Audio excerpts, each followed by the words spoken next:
Hello, I'm Eagle. Eagle Gardens 1 on Instagram.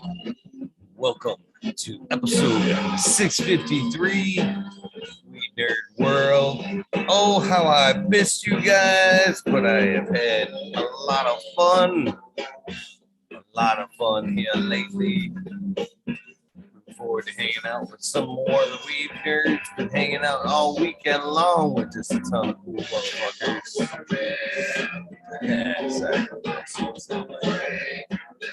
That being said, 710 contour, Bud E kilowatts, DJ Apple, Pimp Make Bodie Face. Good evening, I should say. Good afternoon. How you guys doing? What are you smoking on? Drewzilla, what's up? Pimp Make Bodie Face, nice to see you. I had an excellent weekend, man. It just got better and better. No complaints from here. Much needed. Beautiful weather. Awesome people. Of course, the hospitality of Mendo Dope all weekend. What do you say to that? Pretty fucking awesome. Fucking smoke up some Thunder Dance, Banana Daddy tonight. Fucking talk about one awesome dude. Well, everybody. Thunder Dance. Of course, Dankovich. Of course, Gus. All of them. Fucking Detroit River Rat, Modern Genetics. Of course, Stony Rockefeller. Cheers to anybody. Astro Charlie, Naughty Nikki. Bunch of fucking amazing people to fucking hang out with this weekend. Jay Greenstock, cheers to you, 42420. Ultra, it's great people doing stuff. How you guys doing?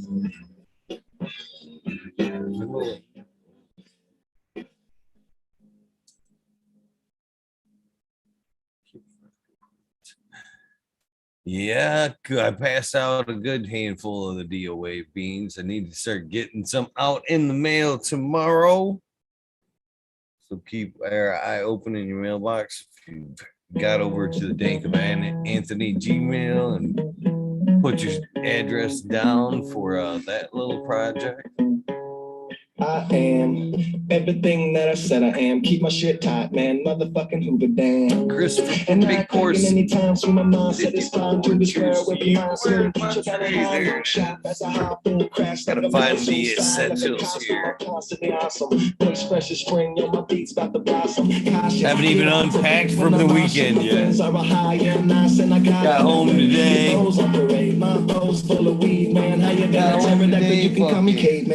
Passed out for a little while. Fucking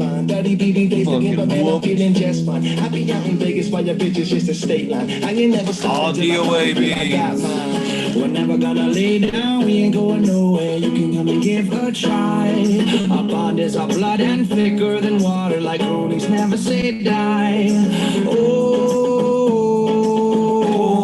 like Goonies never say oh. Let shit fly. Like Goonies never say die. Goonies never say die. Jay Greenstock popping in already. Get my mouse over there. I keep it cool, right? I'm like an avalanche. I get stupid when I want to, Rain Man. I keep it flowing, man. I do the rain dance. Man, everybody loves me, call me Rain Man. Here I go, I'll be getting so high like I said. What's up, Jay? Not much. Cheers, Eagle. How you doing, man? I'm doing well. Looks like you had a good weekend. Man, I had a much needed, awesome weekend. As Skilbo says, recharging the batteries. I loved watching you hang with Mendo Dope. Oh, man. Talk about a fucking blessing, man. Fucking OE hooked me up, and then he hooked me up. I tell you that. Off camera. He definitely hooked me up in several ways, but like just in swag, man, he hooked me up big time too, man. I walk up and he's like, "Hey, here's fucking Mendo Dope fucking You know, fucking scarf or, you know, neck covering there. And he hands me a pair of Method 7 Mendo Dope fucking glasses. Fucking Mendo Dope on the side of them there. Like, that's pretty fucking cool. That's a big hookup. You better fucking wear those things, Eagle. I know it, right? Then some Mendo Dope beans. Fucking, he gave me the Hetty OG and the Gringo Loca Vanilla BX. A couple packs of fucking there. Then he hooked me up with a bunch of shit. Dude, I love that I'm not even gonna talk. Hearing them talk about just the strains and how far they've come as breeders, like listening to their songs about the first time they ever made a strain, the Mendo Dope, to now, like having such a stable of just fire, like unique, special, terpy, amazing shit. Man, it sucked to tuck and roll, same old bullshit, man. You think you're fucking all ready for an event or something like that, and then fucking dead batteries. I literally took charging packs with me, fucking big old charging packs, and then the fucking wire was a bad wire, so it wouldn't fucking charge, man. It was like just trickling in between. I'm like, oh, of course, it's gotta be fucking something. But I was gonna say, it did just cut off suddenly. Like it was like 53 minutes, and then bam, just radio silence for a little bit. But fucking the other one, well, when they were playing, I'm sitting there going, man, this sucks. Fucking, I'm gonna get the rest of it. And I'm like, oh yeah, I gotta go. I got my other phone with me. I'll fucking run back and grab that. I literally went sprinting through the crowd to my fucking backpack that Smiley and the rest of them were kind of watching for me. Grabbed my shit and then pushed my way back through the crowd back to where I was and shit, just pick up the recording. What the hell? It's all fun. It was. I had a lot of fun. I really did. Mr. Shredder 911 right there, hung out with that cat all weekend. Awesome dude. I could tell in the photos you were smiling ear to ear, man. Looked like you were having a great time. Looked a little rough, but yeah, I was having fun. Hey man, that's what it's all about. Who gives a fuck how we look? If you felt good, you were having fun. That's what it's all about, man. The experience. You enjoyed it in the moment. And you got some photos with some good people. We got a good person jumping in who loves autos. The major smoking autos. I don't know about smoking them. I love just growing them for biomass. What up, man? I fucking left fucking Sunday morning. I left Sunday morning. Fucking all headache. Stayed up partying until fucking 6 o'clock in the morning. Slept till about fucking maybe 10 if that. Fucking woke up, had a fucking, my neck was just fucking all fucked up. I ripped my gauge out. This is a smaller gauge. I ripped the big one out that I had in there. Fucking that night sleeping, I fucking turned real quick and ripped that bitch out, which was causing the headache. And I was like, fuck this, man. Yeah, I'm going home. And then I got 20 miles down the road, and I was like, man, got fucking people here from fucking different states, fucking Mendo Dopes here wanting to hang out. I fucking spun that truck right and fucking around 25 miles out. Fuck this shit. I'm going back. Fuck, I went back in there. I said, I told everybody I was leaving. I'm like, fuck it, I'm back. I fucking texted Daniel. I'm back. He's like, you want me to pick you up at the gate? I'm like, fuck yeah. Fucker picked me up at the fucking gate with a fucking golf cart and fucking dragged me around for most of the morning Sunday. It was well worth going back. Well worth. You weed nerded up. You weed nerded up right there. You fucking stepped it up. You felt like you could have gone home and called it. but you went back and it was fucking worth it. That's what's up. Well, that Donnie burger hit you that heavy, buddy. You couldn't handle the Donnie burger. They We were did talking smoke about some it. Donnie burger I know. that day. That's good stuff, man. Donnie. I literally came home with a backpack full of weed. Literally believe it. came home with a pack full of weed. The way they were talking, he's like, shit, we can't bring this home with us. I thought they weren't fucking with people at the airport anymore. I think they Thunder do. Dan, Thunder Dan and Detroit River Rat were right there with me when the offering was made. And I think we all turned around and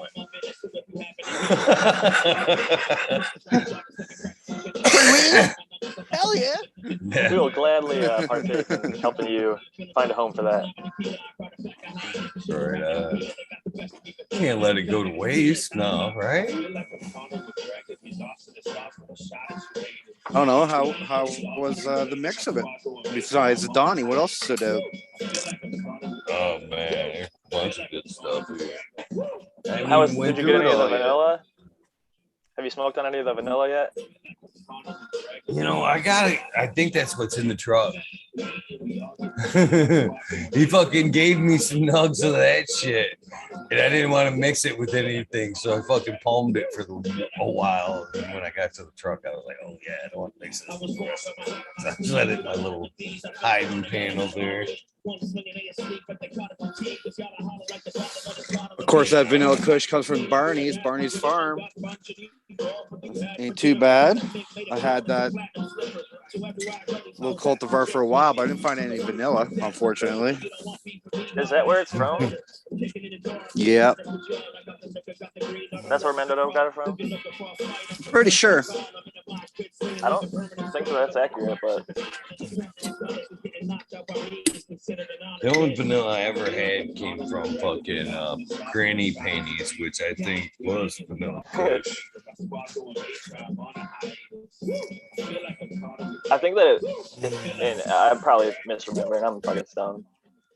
Smoking that good sun-grown, Major. And not a natto. Oh, Gelato. nice, Jack. Nice. Gelato, not a natto. I know people hate on gelato because it's so popularly grown, but when you get a decent batch under the sun. You think the people are just gonna hate no matter what it is? If it gets too popular, and no matter how good it is, they're just gonna hate on that shit. Just like Blue Dream. Fucking lutely. You know, Blue Dream's no matter a good how dank weed. it is. People hate Chem Dog, and Chem Dog is like some of the dankest shit. It's just it's not the taste for them, or it's too potent, or too sleepy. Yield enough. Too sleepy. I got a couple of Like this song. beats from Michael Fang after he was talking, or Mike Fennell, I believe that's right, the Gage Group guy there that was speaking. Some designer Kush Bomb 22. Come up and made sure I had some before they left. I know Smiley likes those Gage Green Group guys.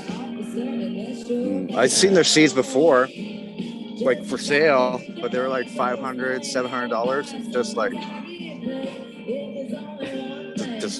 I just can't justify that. I would rather have 10 packs of like, you know, $60 packs, and that looks good. Fuck yeah, nice and dense.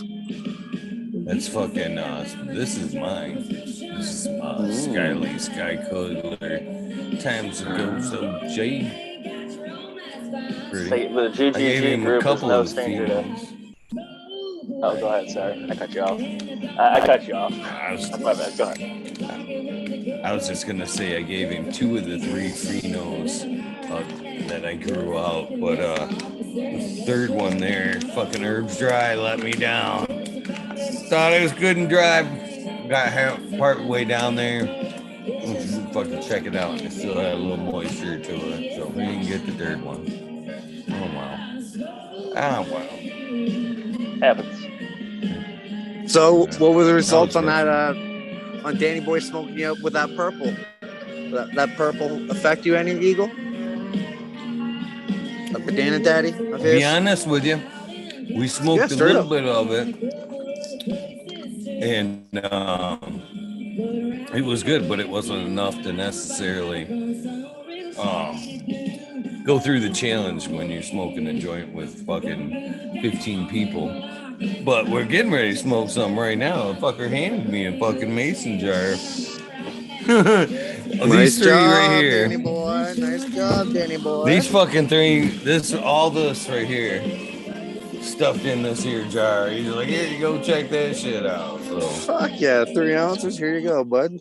Solid. right now. Fucking so that's what I'm fixing to roll up right now. If I had any of that shit when I find my roller. Right on. I'm trying some Grape Diamonds number 9 from Ethos. I like their I like that particular cultivar. One that actually had a good representation of grapes, so you didn't have to pop like 10 fucking packs. Actually, it only took 2 packs to find a good one.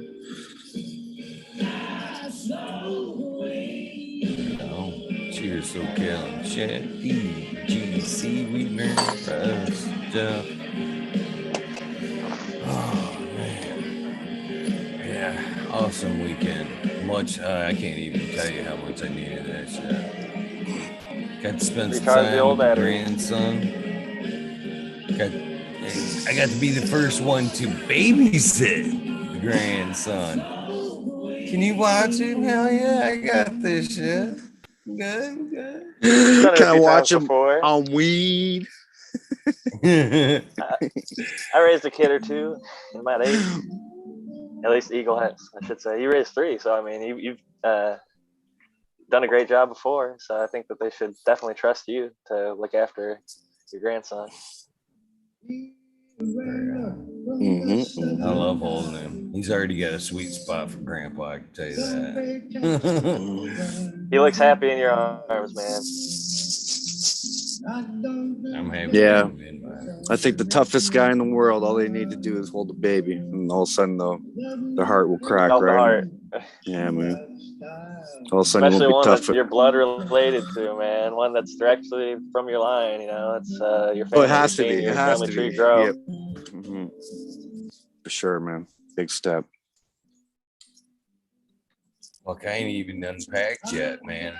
I just got home today, later this afternoon. Come on, you did unpack the weed. I just unpacked some of the weed.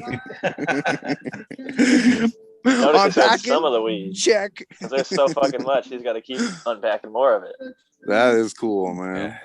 Yeah.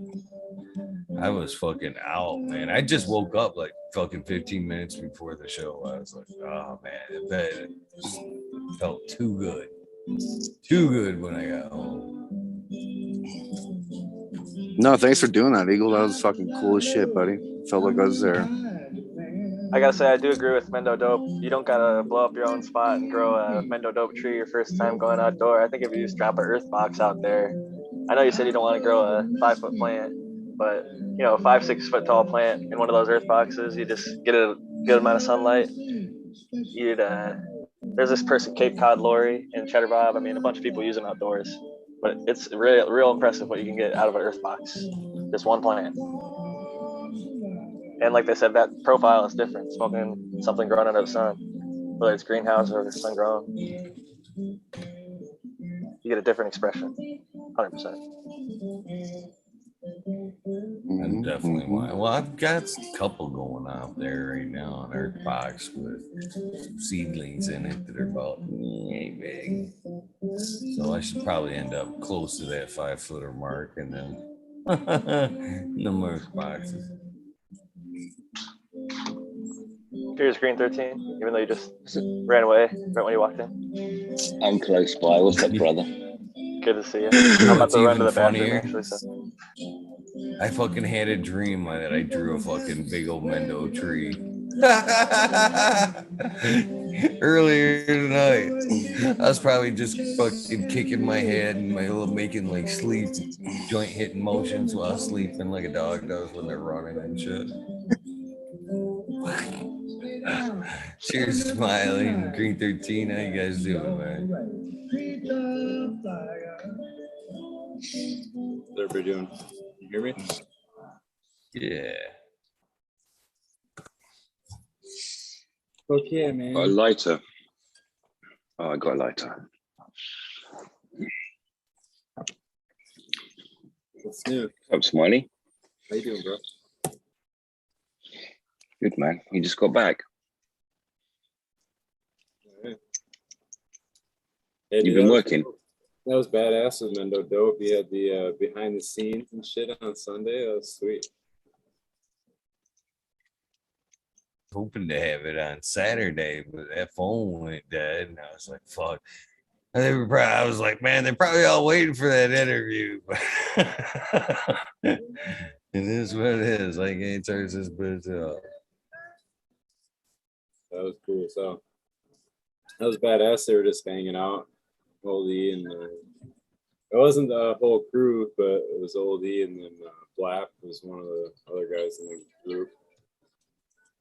Yeah, man, they just walking around, fucking hanging out with everybody. It's cool as hell. It looked like an amazing event. It looked like great vibes. That was nice. I got a jar from Thunder Dan too, a fucking big ass mason jar. Eagle, how's that banana compared to fucking Primal Punch V2, man? I think the P2 or yeah has a better banana. Oh shit! So far, We got a banana contest. what I tasted so far. Banana comparing contest. I guess. If you want to make it a contest, Yeah. Where's the best banana, huh? The Primal Punch V2, man. Woo! Like there's a green banana pheno, but there's also the ripe baby food banana. That one is just, and you cure it. It reminds me of old school juicy fruit, Eagle. Like it takes it to that step of like that juicy fruit when you were like early 2000s, you know, like that juicy fruit. I can see What do how you fake think that, banana would get to juicy fruit. Juicy Fruit says it's not banana. It's a proprietary fucking flavor. What do you think? You can it say is? whatever the fuck it wants, but it's V2 Primal Punch. I'll buy that. Aged for 7 months, man. I want the fucking artificial banana, like a candy banana or some shit. Banana Laffy Taffy, something like that. Oh, when you try, That's all I've had. I've only had one banana strain. And it was like a yellow banana sweet. You know, it was fake banana, and that was cool that it was that fake thing. I always find that as well a bit, really. It's like that with grape too. You get the artificial grape or I was just about to say that I'm smoking on grape diamonds from Ethos, and that's like a fake grape. It has a great nose to it. Like the nose is way better than the flavor profile on it. Yeah, Way better. So into autos. But pine too, huh? Pine has like a pine cleaner and then a proper pine, like a sweet pine, and the sweet one's kind of fake, isn't it? Yeah. I think every flavor has that variety, right? Where it's almost mixed with something. Sure enough, you can get one that's pure pine, but there always seems to be like a gas pine or like a sweet pine to it for sure. Just have to run those numbers and try to find that pine. I gotta say, I can't say I got a good pine in like clone version right now, but I know I got the seed of a pine for sure. I gotta get back on the pine game. And the other day I found fucking some hash plant across the Northern Lights, man. I had no idea I had that shit. Riding the pine on Time to bust out the hash plant. I don't know if the hash plant has a pine, but I just remember being old school bomb weed. Like those seeds were expensive back in the day. And of course, I FT'd it, made, you know, a good quarter pound of seed. Green 13 is Green 13 on IG, Big Blazer. Yeah, he was posted up some new growth there. I've seen. Who that? Nice Me? clean room. That was you, man. What's up with that filter thing in the middle of your room? Is that some kind of water filter or? That's how it's distributed. There's a little tube, little white tube in your room. Oh, that's because it's a sip pot. You mean down in the soil? That's a sip container. But actually, none of that exists anymore. So that room's gone. Yeah. Speaking to the talents of all these talented weed nerds, which keep finding more and more talents of the weed nerds out. Miss Cat Sativa in chat there is being considered for a maximum cover. If you get over to her page, oh man, all she has to wear is that 420 special suit. Right? And his own. Smiley, you got yours yet? You can wear that. Cass was taking pictures that day for sure. Let's get over there and help her vote. Vote for her anyway. That's what I'm getting at. Support our own. Support our own, damn it. Penny can't see. Cheers. Oh, yeah. That's awesome, Cass. On the banana topic, as far as smell goes, I have a couple of the smells that I looked up that are in both cannabis and banana. One of them, the one that most people like, I think I've come across in cannabis, is the candy, or like artificial banana smell, which is isoamyl acetate. I might be mispronouncing that. ISOAMYL acetate, and that's used in the artificial banana candy flavor stuff, but it's also found in cannabis. There's a couple other ones too that are both in cannabis and bananas. It smells kind of like a grape banana. Definitely got that. It's not necessarily grape, but it has that purple smell. It's, you know what I mean? That purp's definitely got it, but it's kind of grapey. But there's a little banana in there, but I think there's more grape than banana. I don't know. Do you use a grinder? What about when you grind it? I don't know. I haven't ground it. I'm chopping it up right now with scissors. Oh, okay. It's pretty pungent. She's braided flower, purple and damn near black. You know, some of the stuff he had was fucking close to black. Super pretty flower. I'll give him that. Well, no, I'm rolling who's a that from? Too. Thunder Dan. Oh, cool. That comes from Ethos, I'm pretty sure, though. The Banana Daddy. It's an auto. I think they do make an auto version of it. Funny enough, Smiley, I think there is an auto version of it.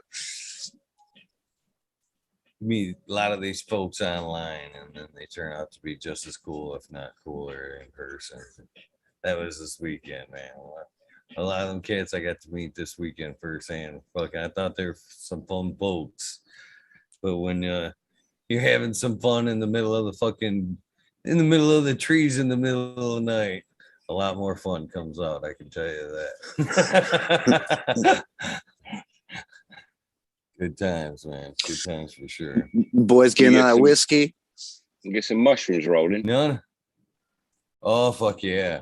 I think between like, I don't know, 2 and 6 at the campground.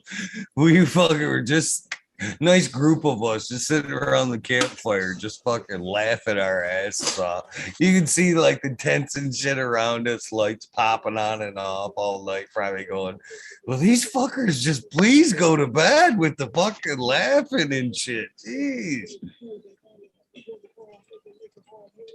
We had fun though. We had a lot of fun. We had fun though. Sounds like there's no shortage of good times. We had fun.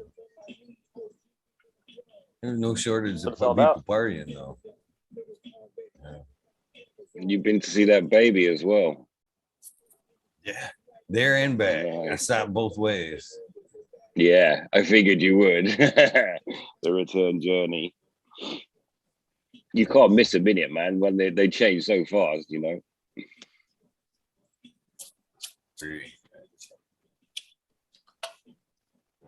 just pack up some.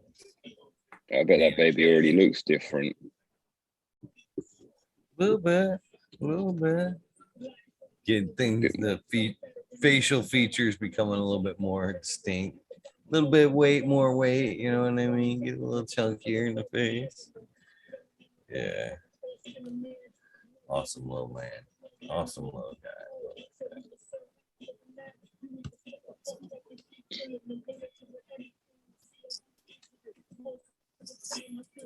Fingers rolling in. So I fucking I sent Major a picture. I sent you a picture of the building there. Major. Yeah, Eagles Auto. I'm making one for you. I wanted to fucking stop and like, cause they had like a pretty good sign out to the road to where I could have like hid most of the name and did something with the Eagle Auto part of it. But I was by myself. That was like the best I could do by myself. And that was the day I turned around. I actually turned around right there. I seen that fucking Eagle Auto and I was like, fucking Major. Very cool, man. Nah. What would the Major do? And you hit the U-turn and went back. The other day I see a street called the Eagle Street. I'm going to steal that sign for you, brother. Send it your way. Depends how big it is, though. Might be a little too big, man. So when I was in college, it'll look just as good in your garden. I gotta say, you gotta be prepared if you're going to steal a sign, because I think the statute of limitations is up on this. But when my roommates and I were drunk one night in college, we fucking went out and there was a street sign. It was Smoke Tree Lane, or Smoke Tree Road, or whatever the fuck it was. And how could you not fucking steal that, right? But when we took it down, street name, man. all four, and like we were like spinning it around. We thought we had the right tools, just like some like weird fucking head.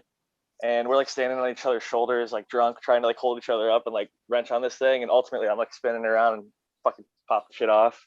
And we got, both.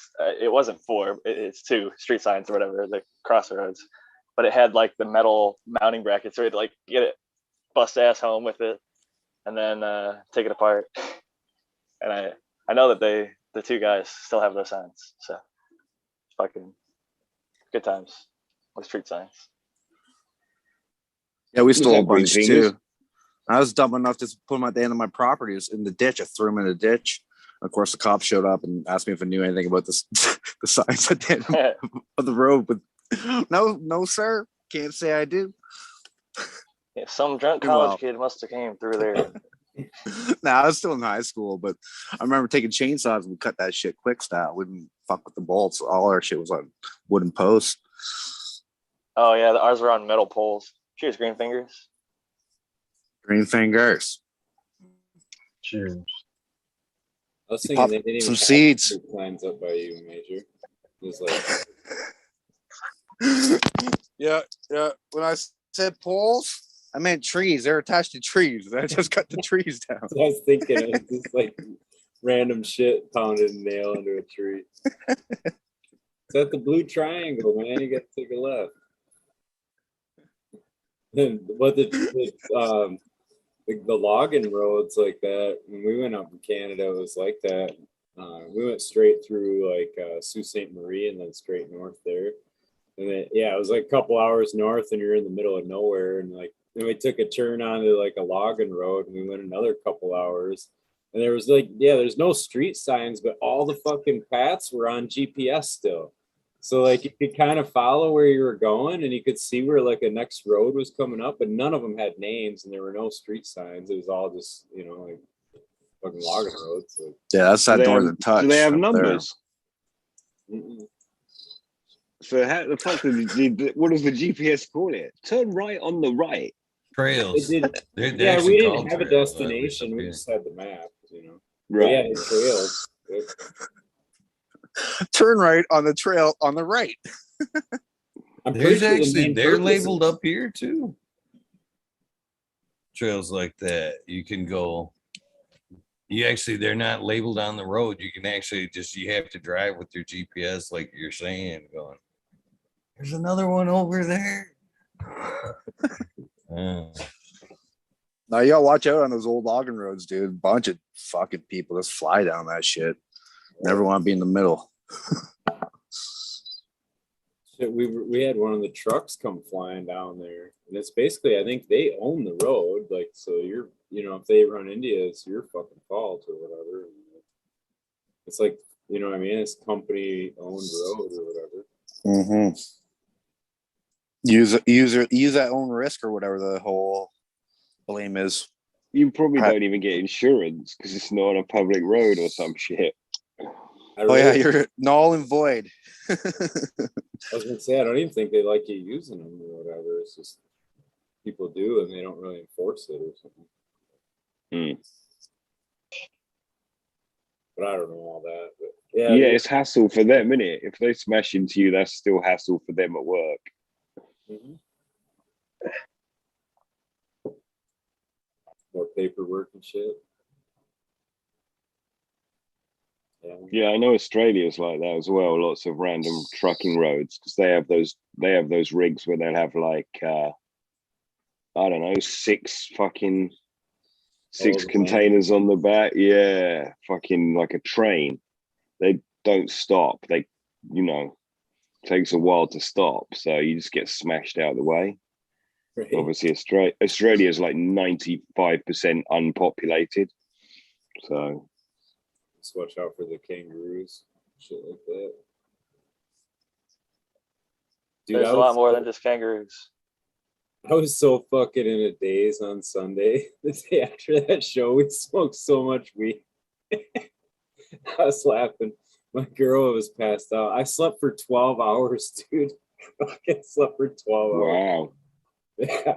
I struggled through the Mendo Dope fucking whole thing, man. I was fucking completely brain dead and shit.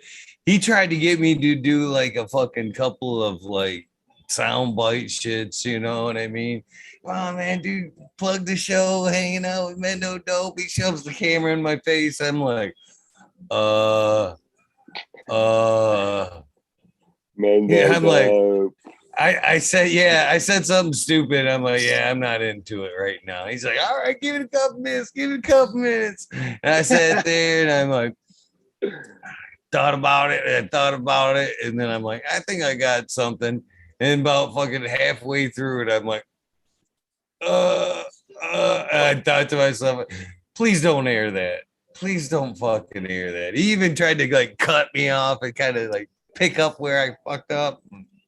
I'm like, oh, that was terrible, man. Yeah, I couldn't. I am pleased about that. I'm pleased you were put on the spot for a soundbite. That is funny. Welcome to every single one of your guests' world. Yeah, it's not so easy when the camera's pointed at you, huh? What's up, SoCal? What's up, buddy? What's going on, guys? How you guys doing? Okay. San Diego's in the house. Cheers.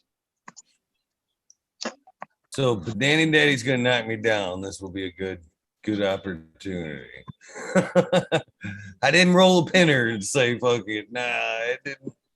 I may be pie-eyed by the end. That's a fucking pole. That's the street. You know, I rolled one of these at the campground, and they were all like, holy shit, this is a fucking joint. And I'm like, that's what I be smoking on the air, man. Did you say that that's a pole big enough to put a street sign on? Yeah, I was going to say that was the pole Jack stole a street sign from. That's what there was. I can't think of his online name, but it was Sean, I think was his name. He was in the hanging out in the circle at the event.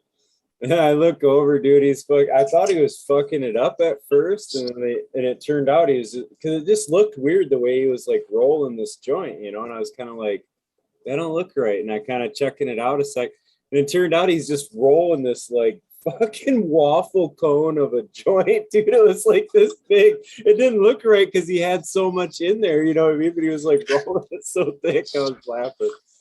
But yeah, we had a big old hog leg he put together for when Mendo was on. That's sweet. Looked like a killer show. Play for? Is that the American one? What's that? Buddy Kilowatts. Cheers, my friend. Yeah, I don't know if they heard you Green 13, but how long did they play for? Mendo Dope. Like an hour. Nice. Good hour. Yeah, I got 52 minutes. 52 minutes on the first video, and I ran back, and I think I still got another 10 or so on the after I got the other device. Yeah, good hour.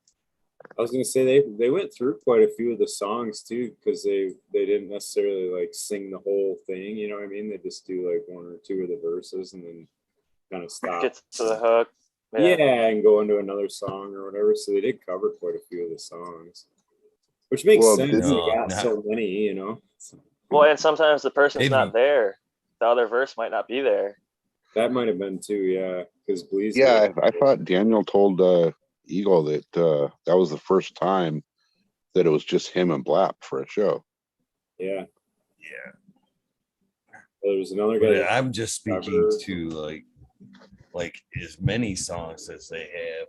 I was telling him after the fucking camera went dead, I'm like, man, you guys put out these albums at breakneck. You guys got like 10, 12 minimum CDs. You guys gonna maybe give us a minute to salivate on some of that shit and put out a greatest hits? Like I was telling him, I'm like, so many people, you know, because of recreation are just coming around to the cannabis community and picking up on some of the new tunes, man. I'm like, you guys got such a catalog, man. They got so many gems from, you know, back 10, 15 fucking years ago that nobody's even, you know, hearing. I said, you need the greatest hits so them gems can stay gold. You know what I mean? Yeah, but honestly, for them to put out a greatest hits, it'd have to be like a 15 CD box set. Well, and in modern era, it lives on YouTube and people stream it and they listen to it over and over. So when you find Mendo Dope, you might listen to Roaches and Candy Wrappers and then Live in the Garden and then fucking just keep on going through and finding their older stuff. And then it depends on the mood you're in. And I don't know. Interesting. Like they have so much music that they'll even take a song off if they feel like for whatever reason they don't like it or something. Because Roaches and Candy Wrappers had one that was called 4Gs. It's not on there anymore. I can't find it anywhere on the internet either. And I like that song a lot. And I'm like, damn it, man, where the fuck did that song go? Love that song. Jack, yeah. This was gifted to me over the weekend when I was up north, but I think of you because it's actually out of 710 Labs, but it's Donnie Burger rosin. It's strong, like GMO strong.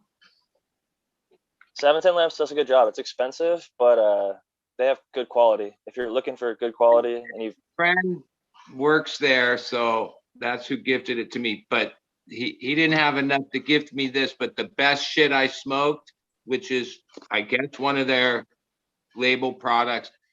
It was called Sweetness Number 7, which I remember asking him and he showed me the lineage. It's good lineage of like known strains, but yeah, that was some off the chart fucking potent ass rosin. Sweetness Number 7 from 710 Lab. But there's Donnie Burgers. I know you like Donnie Burger, so I like the bud. I had never had rosin, but it makes a good rosin. I like it anyway. I can get it in me. That shit is fucking so fire. Even my worst pheno I found, it's still like smoked super good. It just wasn't as good as some of the other ones that I've experienced out there. But that's just also in my like medicine wheelhouse. Like I like gassy, I like funky. That shit works for me. It kills pain. Kind of Sooner or later, since we're in the same town, yeah, I got a killer cut of Donnie Burger that I've had for, I don't know, a year or so. It rocks. You want to try it out or whatever. Might be the same one you have. I don't know. I'd be down to run it at least one time to see. I'd have to ask you if you know the same guy that I know who's running it, because it's a small world, right? Yeah. Yeah. Oh, you didn't take yours from Seed, Jack? So I grew a pack of seeds. Yes, I found my Yeah. own pheno, but one of my buddies here in San Diego Runs has a a car. much better pheno, and it is so killer. It might be my favorite shit. It's like it's so good. Like I can't rave about it enough. I feel like a broken record, so I'm not going to talk anymore about it. But it's fire. It's 2/3 GMO, isn't it? Yeah, it's a GMO back cross. But the other third is Larry OG F8, which not too many people take a plant to the F8 to make a breeding male that imparts sometimes gas, but the GMO brings some that garlic and funky. And it's just like, I'm a everyday user and I try a lot of different stuff, indica, sativa, hybrid, whatever, from a lot of different breeders, from my own garden and other people's gardens, commercial, homegrown, whatever, indoor, outdoor, try a little bit of everything. And that one just consistently, no matter whose garden it comes from, it seems to fucking ring my bell. So it might just be like my ECI. The same thing about it for a while now, but in my memory bank of weed from the time I was a teenager, there were some really, really good Colombians I've smoked that had a really distinct stone to them. And even though the lineage is, like you say, GMO and Larry, I don't know. It's not like, oh, it smells like Colombian or anything like that. The stone that I get from Donnie Burger is reminiscent, I guess would be the right word, of like a really good Colombian from like the late 70s that had certain stone. And that's my, like, it reminded me of that. And to this day, yep, it does. Is it sleepy? I'd say if you overindulge, mood to sleep, it would put, like, I don't. Yeah. The first time you have it. Yeah, it's a heavy hitter. It would help you sleep. So like I gave it to like 5 people, and the first time they have it, it might knock them the fuck out. Even they wake up in the morning, smoke it, and it'll put them right back to bed. They'll put them out in the middle of the day at lunch because it's so fucking strong. And you know how you get strain tolerant? If you haven't had something, the first time you get it, it really, really hits you. So, but once they had it, it's like RSO for the first time. I feel like everyone kind of gets whacked the first time, and then after you kind of get a little bit of tolerance, you kind of handle bigger and bigger doses, and you get used to the high, and you sort of enjoy the experience. Donnie Burger is almost like that with the flower, but like I smoke it in the morning too because it's such a great pain reliever, and I just enjoy the experience. But I would say it's definitely good if you want to go to sleep. It's a wheelchair, man. We used to call that the wheelchair. Yeah, my friend calls it doom weed, and I get it. It's like just heavy. Day wrecker. This is your wrecker weed, plan wrecker. It's not my thing, actually. That's not my. Yeah, I don't like that. I want to. Nah. Yeah, I prefer something that not so heavy, but at the same time, I would like to have that in my arsenal. Like, ooh, we need that wheelchair heavy shit. What's that, Eagle? Is that outside your house?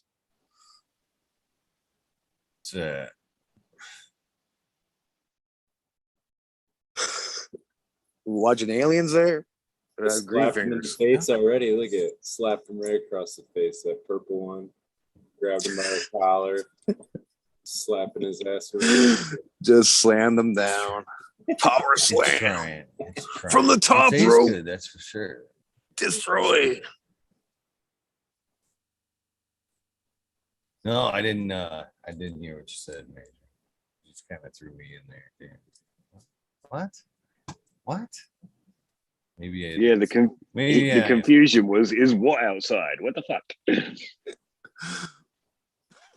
I just seen like a imagery of like a X or something like that that took over my screen. It was like a old school LED or some bullshit. I thought it was some UFO crazy shit you're looking at. What didn't happen to you guys? Let's see. Oh, I think you might have seen SoCal shit. That's what it is. Yeah, that UFO shit. That's what I seen. Major, Howdy. Did you get my DM? I haven't checked the gram in about 3 days. I'll check it out. Yeah, because I want to use this auto. I've been smoking this whole weekend, and it's fucking. There ain't nothing wrong with this shit. It's about as strong as anything. Tastes pretty damn good too. Damn, they found the missing key, huh? I feel like the major is gonna start getting autos mailed to him left and right. People are like, "You gotta try this shit." This Yeah, let me get auto." that PO box set up for That's that. his secret plan the whole time, so he doesn't have to Mr. buy 'em. Auto. The first joint I smoked of this batch was on my way to the airport on Friday. It was the joint I smoked driving to the airport. And like somebody just said, I think Jack, like when you smoke something new, it sometimes can really like hit you pretty hard just because it's different feet, different variety. I was so fucking stoned off that one joint that yeah, the whole going through security and getting on the flight and the whole flight, I was yeah, that joint worked and it was the fucking auto. Wow, that's a big. That's to say a whole flight and shit. That's some I duration. to San Francisco though, it was like a 2-hour flight, but oh, it was 1 yeah, hour. but through the airport as well, though. But yeah, no, I decent. mean, Did I will say- say Smiley was praising your auto. He was saying, I'm scrolling through Instagram and I see Buddy's posts and I just see this dank ass plant. It looks fire as shit. And he goes, I scroll down and I see auto in the description. And he's like, he couldn't even believe it. So, all I did was water it. But I noticed this. I stayed at my friend's house like I always do in Oakland. They're all got their own weed credentials and shit. The people that I said, oh yeah, let's try this. It's an auto. I don't know. I don't like it that much, right? People that I don't say that to say, what the fuck is this? This is killer. So like if you let somebody know it's an auto, they'll have a preconceived idea. Shit. See, maybe that's what happened to me, man. Oh, wait a minute. No, that whole field sucked out. Oh shit. Okay. But realizing that was from James Loud? That's James Loud? Is on the shelf in a Mylar. It's just labeled whatever it is, but doesn't designate auto. And how many people smoke autos that buy shit from a dispensary that have no idea that they're fucking buying an auto because it's not declared. Hey, if you really want to get technical, Major, every plant out there will automatically flower as soon as you flip it to 1212. Everything's automatic, huh? Well, cheers to autos. they're just not photo period sensitive. They could flower under like 18 or 24 or whatever it is, which does make them a little bit interesting. Even before autos were like a thing, I guess they've always been a thing because they're around now, but not in the format that we see them. But we had the early flowering stuff for a long time. Like some stuff would finish in September, where the rest of it was finishing in October and November. And it would just start triggering, even growing in the same size pots, same garden and everything with all these other plants. One goes into flower several weeks earlier than the whole rest of the garden. And you can see that in Mendo Dope's garden. You can see that in the bunch. It's really just comes out to the genetics. But And I say this about it. First off, there's no way I could have planted a plant in my area. Let's see, it's June, March, early March, and have it come out nice, perfect, chunky. Like, yeah, it looked good, all that. Water only in good soil. No, never got big enough that I had to worry about staking it. None of that.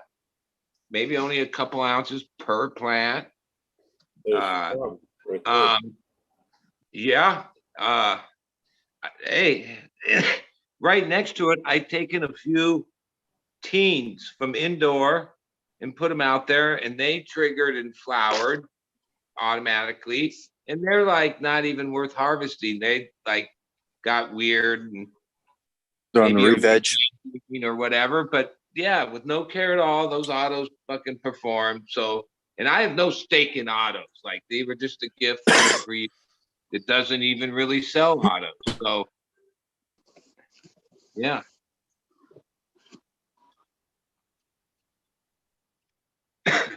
We're speechless, buddy. We're speechless. If it comes to the end of this summer and I haven't moved, I'll be doing that. I'll be doing that. And I'll be doing it with a big smile on my face because it's like quick as fuck. So it's just one of those fits a situation. Toolbox, right? I don't even know where I would fucking look to buy them, but yeah. Tool in the toolbox. Exactly. You know, I don't do hydro, but if I had to get into a situation where, then I would, no problem. I'd say no automatics. I could recommend that dude. He's been doing it for a decade. It's the Autoflower Network. He does a bunch of cool shit. The Alf, the Anvil. His shit is bred to like F6, very stable. You're gonna get purple plants with the Anvil every single time that are kind of lavendery. But he has a bunch of different stuff, Damascus and country crosses. But and can you get a hold of it? Yeah, it's available. Yeah. Yeah. I mean, Mephisto even restocks now. I've been seeing them restock. Mephisto is pretty good for autos. Humboldt Seeds, good for autos. Humboldt Seed Company and Humboldt Seed Organization, both of them are good auto flowers. So that's just a handful. And I'm sure more and more are going to get better. I used to run the HSO ones back in the day. What'd you think? I was an outdoor guy, and in this climate, I would run 2 sets, you know, over a summer. And that was before I was even internet or any type of, you know, that was the shit for me. I just, had a great time with it, and it was exactly what I needed. I couldn't have done it another way and taken care of my own needs. So, yeah, I can't talk shit about it.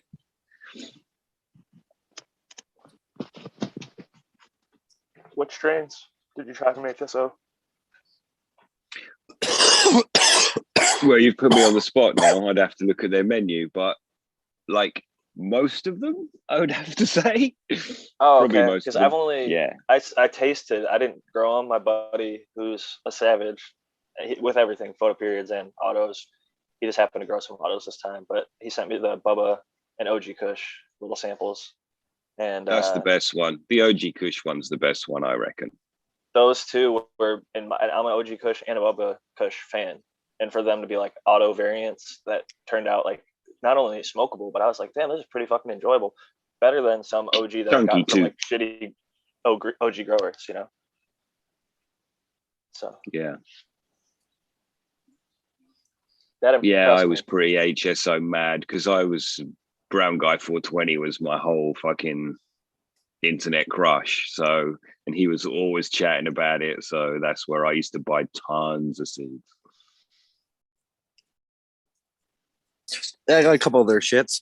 I found a freak of green crack in their mix, and it was the only one that finished in time, and it was a squatty. It was like stood out as the shortest, shittiest plant, but turned out to be the best plant. And OGKZ from them turned out to be ultra garlic, so I kept that clone. In fact, I got 2 phenos from that pack. They're both garlic. Decent. I buy their stuff because it's decently priced too. It's only like $75 for 5 seeds or whatever. Good price. I really enjoyed it. A couple. Price? For the quality of the weed I got, hell yeah, that's decent. You said 75 for 5. Yeah. Okay, so a little bit more than 10. I think that they upcharge for a smaller order. Essentially, I think if you get like a 10 pack, it's closer to like the 100 for a 10 pack, depending on what site you get it from, and things like that. I think 100 for 10 packs fair. I mean, that's what I was always used to paying. I'm admittedly $10 biased. a seed for whatever you can put, you know. That's the way I look at it. What am I going to get for my $10? You know what I mean? You're going to get, you know, whatever out of it. That's worth it for me. I can see it. I tested like 4 strains for them, so I'm admittedly biased. They've sent me free seeds. They treated me wonderfully, and the seeds that I did buy before I tested for them, I enjoyed as well. But they've also had some problems in the semi-recent times. I think they're back at it now, but they had a little hiccup there. Got raided or some bullshit? Something. I really don't know the details, so I don't speak too much on it. People can look into it if they care to, but personally, a lot of people gave them shit because they're like, oh, they're not even in Humboldt, but like Diggs Terra clearly is boots on the ground in Humboldt, and like the person who sent me seeds were from Oregon, but they initially were in Humboldt, and they moved up to Oregon before they left the company. Yeah, they got some fast flowering. It's a mix of a auto and a regular. They call it fast flower now. They got a peanut butter breath that looks pretty attractive. Might I try will the say shit. if you've tried HSO and you haven't tried HSC, they're both fucking amazing. Nat Pennington at Humboldt Seed Company, he's got a bunch of really killer shit. Like he has a slightly stupid strain, the Stupid Fruits, pretty fire.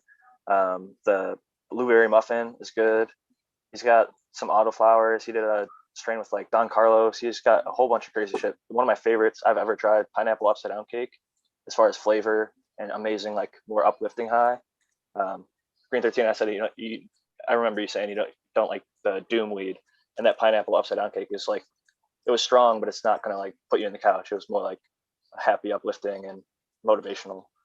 But it definitely had like a strong effect, and it was That's actually blueberry muffin.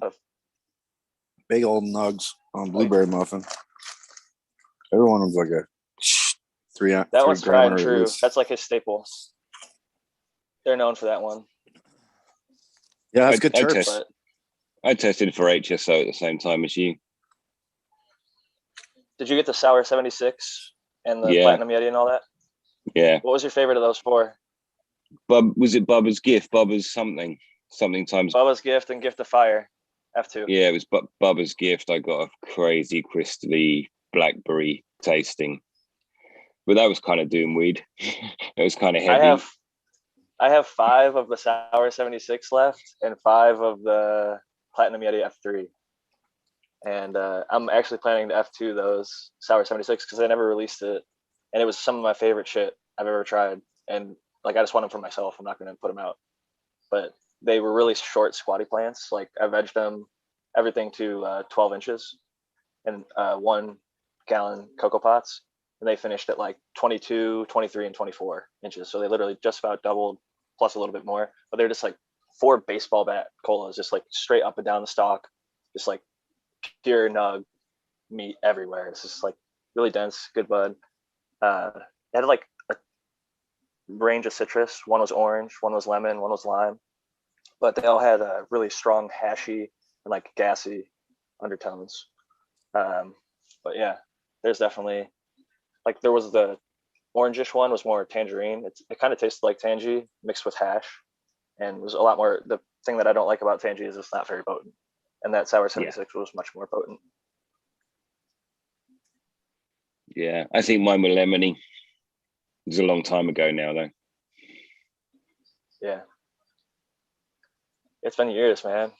It's funny to like I get these like 3 years ago, 4 years ago today, and you see like flowers and all these like pictures or whatever. Like, cause I've had this phone for so fucking long now. It, always want to see some funky memories. seeds. See the size difference in that shit. Same plant that just came out of that blueberry muffin #1. Were they in the same bud, or was like one at the top? Same bud, yeah, same bud. It's like when one twin robs the other twin of nutrition, and you got like the movie Twins with Arnold Schwarzenegger and Danny DeVito. You got like the one super buff and like the little scrawny one. Sometimes when you get twins in like a single seed, where you get 2 sprouts out of a single seed, you get like one really strong one and one weak one. So I wonder if maybe that's like 2 seeds stuck together sometimes. No, this is way far away up the bud. No, like I know those are wheat split. pollination. Oh, you're talking about a double seeder. Oh, I know what you're saying. Yeah, I got one of those before too. Those are cool and rare. There's a and they actually both sprouted. They actually both sprouted. there's a strain called Shit from Mr. Nice. It's actually Skunk One, but he calls it Shit because he hates the Skunk Man. And he sold it at like his cheapest price ever of any of his seed packs. And a bunch of people got it and they popped it. And like people were getting 50% twins and shit out of it. They'd pop like 11 and get like 6 or 7 twins. So that was like the only strain I've ever heard of having a high Must be a dominant trait, twin right? seeds. Yeah, what a weird fucking thing. I wonder if maybe Shanti Baba was like, I don't know, messing around with those seeds or something. But yeah, it's a weird one.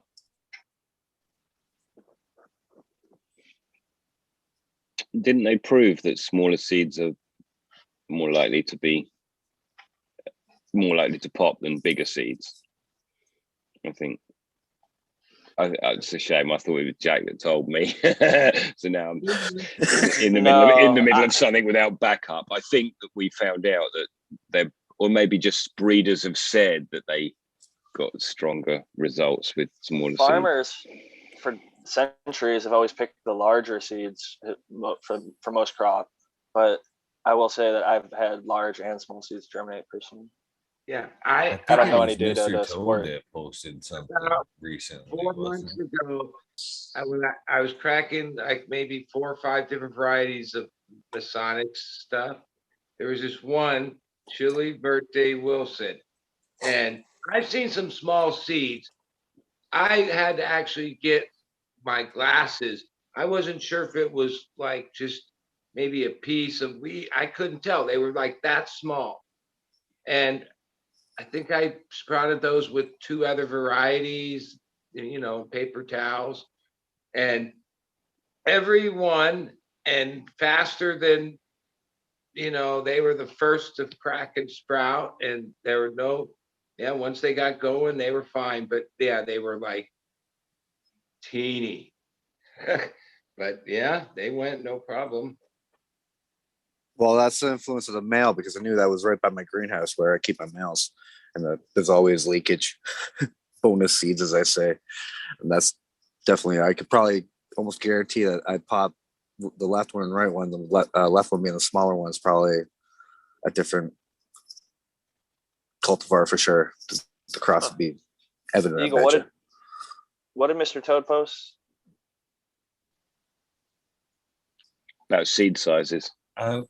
Yeah, there was something that referenced the seed sizes, how germination rates, how to pretty much not scoff on the smaller seed. Exactly what you just said, basically. Pretty close. So the smaller. Okay, that's cool. Smaller, or at least as good, I think. Basically, in a nutshell, he was saying that small seed had, excuse me, every much as vigor as the bigger seed had, and in some cases outperformed. That's the same with small dicks as well, by the way, girls. Just to cover that, it's the same. That's a nugget. Those aside, sometimes they breed seeds to be eaten. Like in China, the hemp seed was grown to be consumed, and in many places that's the case, and they breed it larger because then you have to eat less, I guess, or maybe they want it smaller in certain circumstances depending on the texture they prefer. But sometimes that does come into the determination of it. Or if you're going to be pressing it for like oils, I don't know if a larger one or a smaller one yields more oil, or if it's easier or harder to press. I wonder if they all taste the same. That'd be interesting to find out. I'm gonna start eating this shit. They don't. I eat all my seeds. It's not nice. I feel like you could title this from "Does Size Really Matter?" Yeah, we can go through that concept. Supposedly bigger the plant, bigger the trichomes. I don't know, man. A mushroom seed is one of the smallest ones.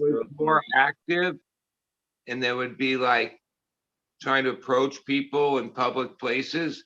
They used to have a bowl of hemp seed that they would offer, like in the 80s. But they were like Hari Krishna. They were trying to recruit or whatever.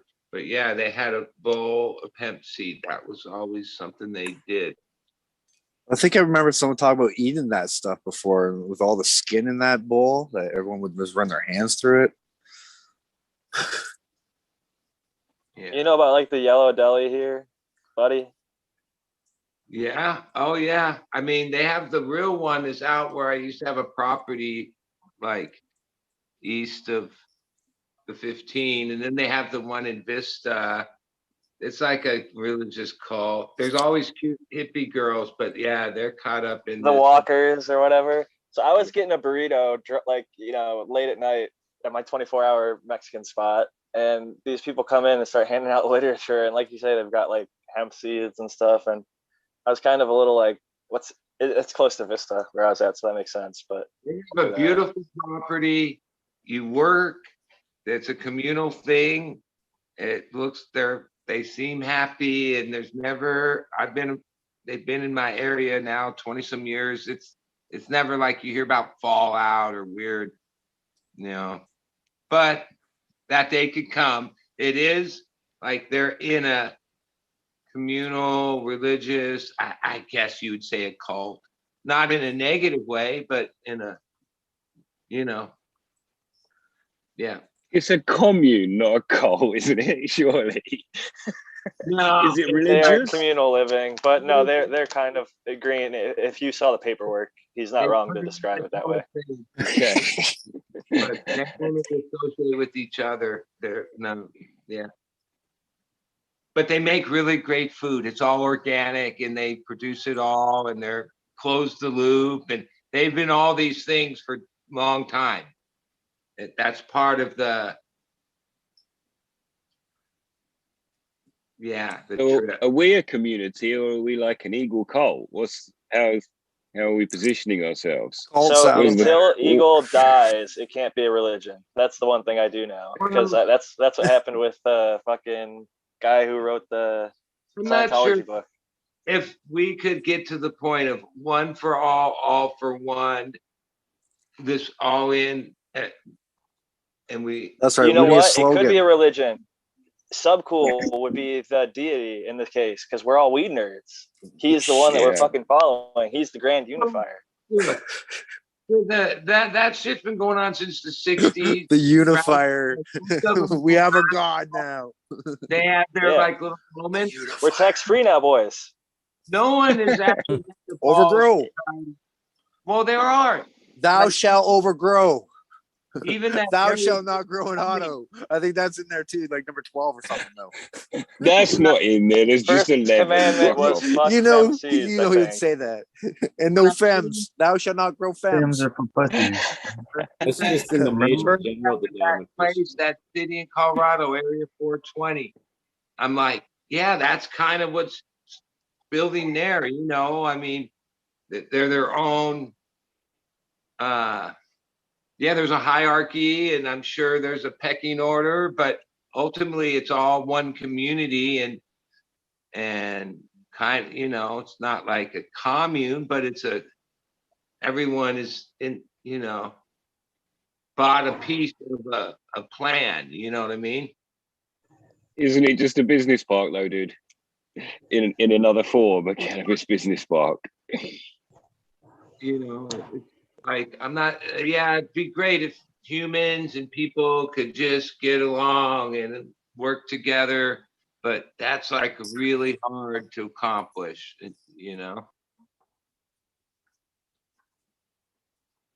Yeah.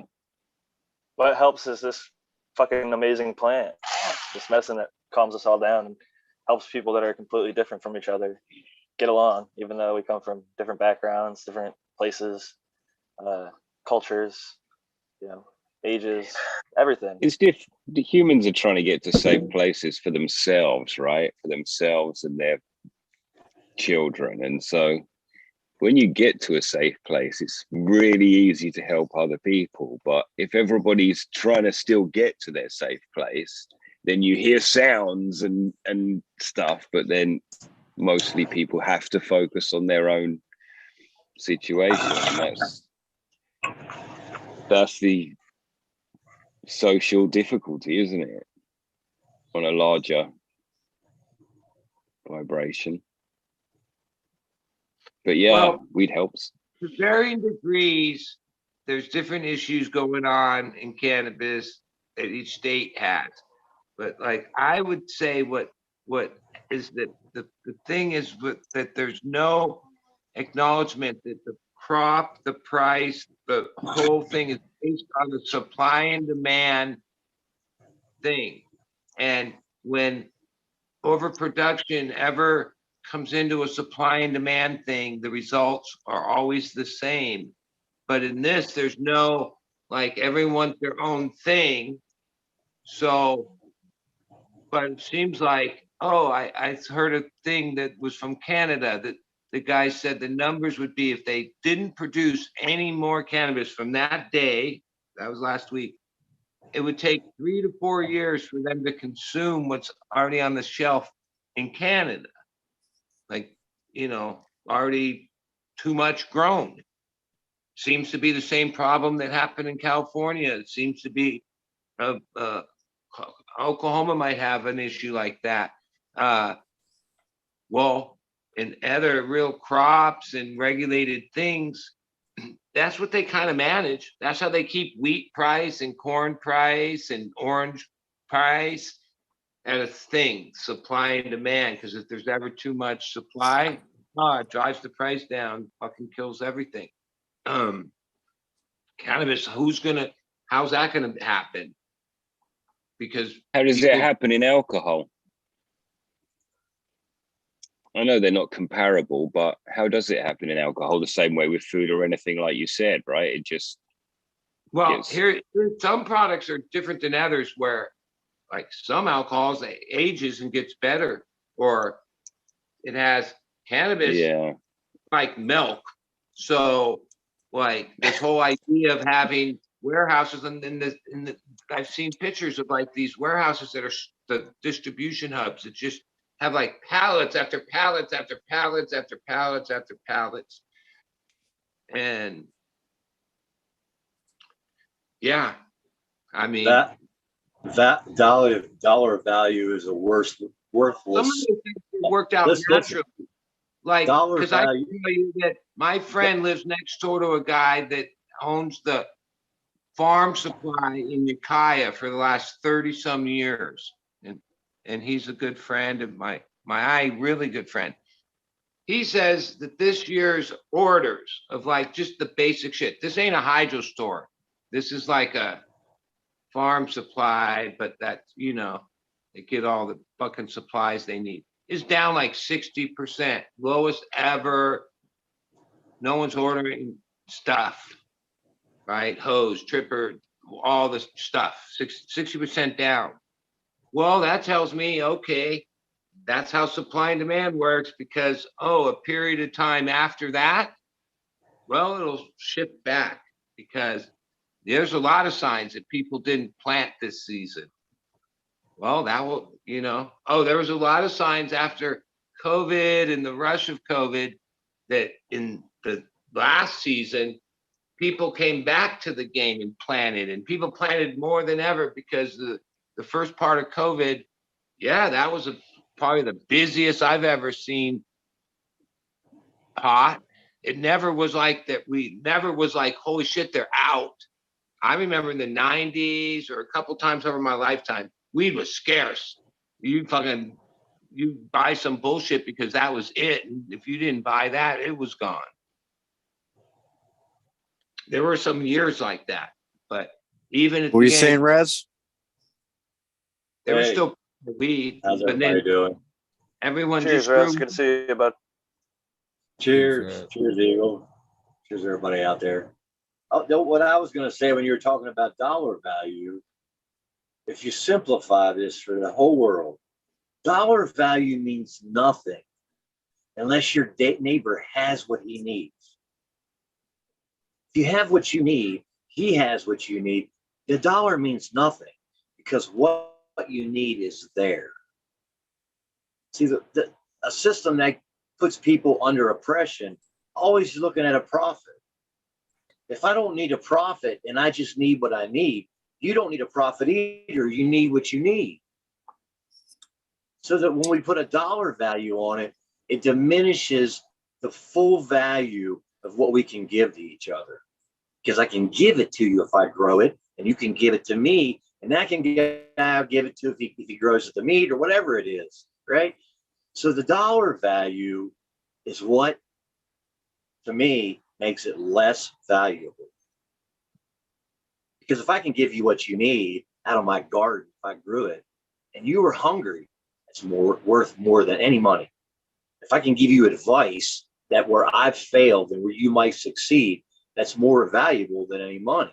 I don't have to put a dollar value on it. So I think we're coming into a part of history where people are waking up. If they saw that if something was happening, they couldn't get it from the grocery store because the thing that was going around the world, they were focused on growing their own food more, providing for this more. What was this person not having? This person I love, what's happening now? I can't even see them. So the value came off of the substance and became onto the people where it's supposed to be. And if my value is into you, I'll give it to you because then you're better off because you have it. You think there's less consumerism happening? Like you're actually buying less, gas is fucking up there. You're just buying less. Like I know I'm not trying to buy too many seeds. Mind you, I bought some seeds today. Yeah. The value on is if you have it or your neighbor has it.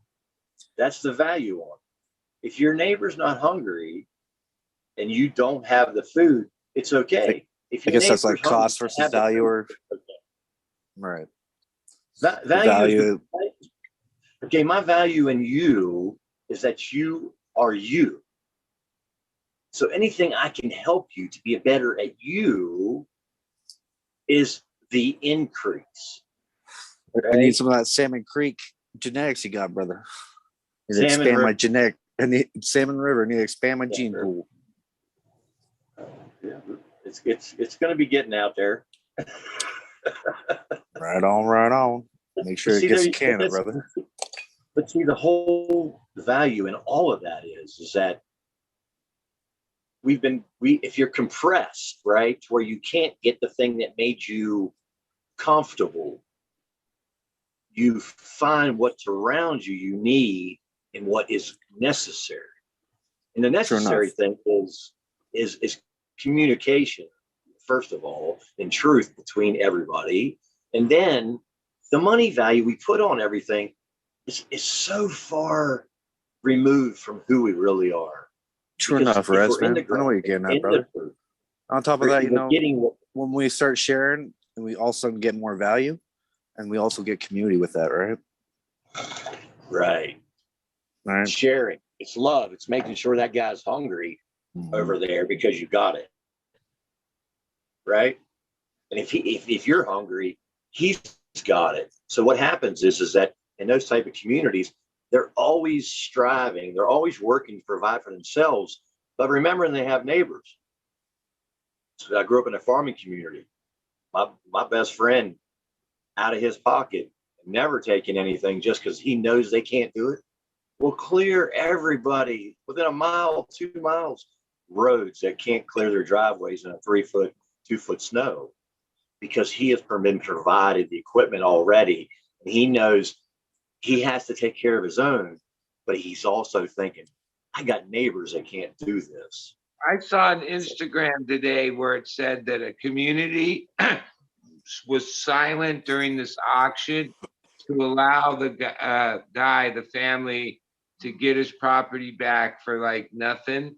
And I don't know if anyone else saw this meme, but it was like a story. No, I don't know if it was a meme. It was like a story, but then one of those auctions. And then the people there, the community, silent during this one property's bid. And then that was to allow the guy to get it back for nothing or whatever. I thought, yeah, that's kind of what you're talking about. Well, you'll see it in a farming community. You'll see somebody rich come in and there'll be a farm. The guy's about ready to lose the farm. They want to put it up to auction. And all the farmers that have been there for decades will come in and just start bidding to drive the price up. So if the guy's gonna buy it, who has all the money, he's gonna buy way more, pay more than he was supposed to. Because they're trying to protect their friend who's been overcome by somebody much larger. And sometimes that person much larger, like you'll see in this industry, the person much larger is the one who's bringing the pain on the guy who's been doing it forever. The corporation with the money comes in, only sees profit, sees a future in profit. They don't see a future in people. So they drive the small farmer out. Governor in California did it to Northern California, tricked them into it. They fell for it, voted for it, lost their medical. And you see what you have now. Because of they're thinking about the money. They're not thinking about the people. But governor and the officer in Sacramento thinking about the people, you have a totally different state. And all of them, you know, thinking about the profit, right? Thinking about the profit only for the people. If you got to think about the profit, it's only for the people. Because the people put you in there to do the job for them. So it's not about profit so you can be comfortable when you can get rich. It's just so you can help the people. So help the people. So put somebody in the job. That, like, over my dead body, would I ever get in bed with the establishment? I've just continued on the same old thing, the same old way. And to be honest, all this other stuff is just noise, because in that little lane, not much has changed. Number came down a little bit. Other than that, same people change, right? Money changes some people that, hey, bud. So a group of guys that me and you both like to listen to changed, right? As soon as Jerry died, something changed, right? I met those guys. I delivered pizza to those guys back in 1991 in Hagerstown, Maryland at the Venice they were staying, right? Bobby was the best tipper I ever had in life. But I saw Bobby later in life and money overtook him and his mindset changed. And I don't like that. Jerry was the balance there. Jerry was the balance. I was at show 2 days ago, and I was at Bobby's show at the same venue a couple weeks earlier, and we'll be at the show on Saturday, and I'm friends with all that world. Never left that world either. And nothing's really changed. The music is the music. People got older. Yeah, but Bobby got greedy. I'm sorry. He changed a little bit with the money. He did. I think just even musically, that, and I'm young and I don't even really deserve to be in the conversation in many respects. I know that I'm not like by any means a true Deadhead, but when you listen to I think when most people listen to the music, if you listen to the Dead, or the Grateful Dead, I should say, when Jerry was alive, the music that they produce, it has such like a beautiful thing to it that when any one of them individually, either Jerry by himself or Bob by himself, or even Dead and Company later after Jerry passed, I don't think that it's ever been quite as special as when they had their initial run. Well, and I think the reality is times changed, and even the Dead thing, it hit this wall where, like, how are we going to go into the modern world of the new established rules? We couldn't have functioned. Like, things are way different now. So Grateful Dead, I don't know how that Dead scene would ever have, like, that last tour had nothing but problems the whole way, right? Where the scene had gotten too big. There was gate crashers, the police, the amount of arrests, right? It had gone, the whole last couple of years had gotten to be like a problem, right? So, but like even today, it's more about the musicians. Like this weekend, I don't know how much you're into music, but you know, there's a guitar player. He was actually Miles Davis's guitar player. That's how far he goes back. But his name's John Schofield, right? He played with Phil and Benmont Tench. That's from the Heartbreakers, keyboard. Like really just the finest musicians. They don't have a band. They just got together for this one gig. Holy music, man. These guys fucking masters of their trade, especially John Schofield. Dead, little different. Dead and Company. John Mayer, well, I don't like his personal pop music, but hey, that guy he's fucking richer than all these guys from that money, right? That's his choice. But he's a true roots blues guy, and he can play the guitars probably as good as anybody in the world right now. right? At He his pops prime. into shops. He just does little private shows around here. Yeah.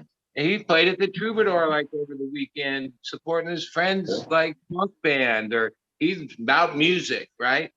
So I have that. And hey, Live Nation and the amount, it's the same thing with sports. Can you believe the contracts that are handed out to players in NFL or basketball? Well, that's based on how much money they charge for tickets and how much money the arena makes, and the players feel like, well, they're coming to see me, give me my share, right?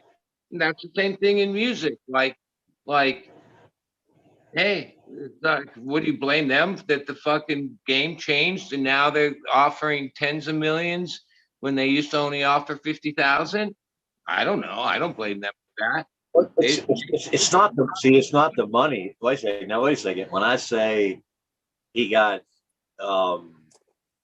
off on the money, it means that it restricts his creativity. So in him, Jerry would just let it roll. Jerry would let it roll. Jerry would let it tell him to roll with it. Wait a second. Jerry would tell him to roll with the mistake. Bob doesn't like a mistake. So Bob will correct himself in the mistake to the point that it diminishes his character, what I've seen. So to me, that says to a guy who doesn't like his mistake being made. Are you going to shows recently? Back then, they were always just like, we're trying to figure it out, right? Because the Wolf Brothers, have you seen the Wolf Brothers? That's him and it's a strange band because the guy that plays bass is Waz. He's never been a musician. He's one of the record producers. It's like, fuck, I don't know how much he's worth. He's produced some of the greatest records in history. But he plays bass in this band, and Greg Eisner, who's like the best pedal steel player in out of Nashville, Jeff Clementi, and it's like acoustic. That's his band that's been working the last 2-3 years. They're playing at the Warfield in October. You should come. It's hard to have a judgment about it if you're not actually at the shows. Well, I'm actually gonna go see my first one. This the 29th will be my first experience with the Dead. I'm kind of looking forward to it. I'm looking forward to it for you because Scene is as live as ever. I mean, times have changed. That's what I'm saying. Like, yeah, the world of like the crazy Deadhead world, that fuck, dude, how could that exist today? It couldn't. It doesn't. You can. I enjoyed the mistakes on stage, right? And I guess there was a show I saw a couple years ago that when they did it, that show in Mexico, they had it up on the page, and it was I forget what he was playing, but Bobby made this mistake, and it was so awesome because he went right into the next, but he had this tweak on his face, and the crowd loved it. And guess what? The next day, they deleted that out. They edited that part of it out. And when he edited it out, I went like, oh, Jerry'd be telling you, no, that made it. But it was just that edit. Wait. You're talking about any of the streams that are playing in the sand. That's Nugs. Who broadcasts it live. No one edits it out. It's like a live stream. And then people that purchase it. No, it was on. They had that one particular video of that song up for a couple days, and then he edited that mistake of Bobby's out. Because I was watching it every time. Because that was the most part. That was the enjoyable. Because it was just a slip up that was in like you would be on a show. Because you'd say, Gary, Bob, he lives his fucking life. He plays music and lives his life. There's a team. I know most of the people, right, that are his assistants and managers and the people from the Hollywood and all that. They do all that shit. He might look like he's active on his Instagram. He doesn't post shit on Instagram. That's all run by the people that work for him. He lives his life. Sure. He's 80, 70 years old. He doesn't like. Yeah, well, whoever Do edited that you need to mistake show out of playing at the stand, that's that up. Do you need to show proof that you have the shot to go to a concert? Because the one that I saw in Arizona, their first one back after the pandemic, you needed to have the shot. I don't know if it's like that anymore or not, but That's been over with now. okay. But there was a time that you had to have either a test. I was thinking, Jack, you son of a bitch. You know that ain't happening. I'll give them the negative test. Shit, that's easy enough. 4 of my 5 friends that went to Jazz Fest dropped like flies with COVID, right? And that was one of the first. The Jazz Fest was canceled, and then there's Jazz Fest this year. Was pretty good. It was the full 2 weeks, and yeah, no, not like anyone got that sick. They tested positive and then had to wait around a few days or whatever, and then they were negative. But yeah, it's out there still. So I gotta give Thunder Dan a shout out. Banana Daddy definitely has me slowed as I describe it. Very heavy on the eyes.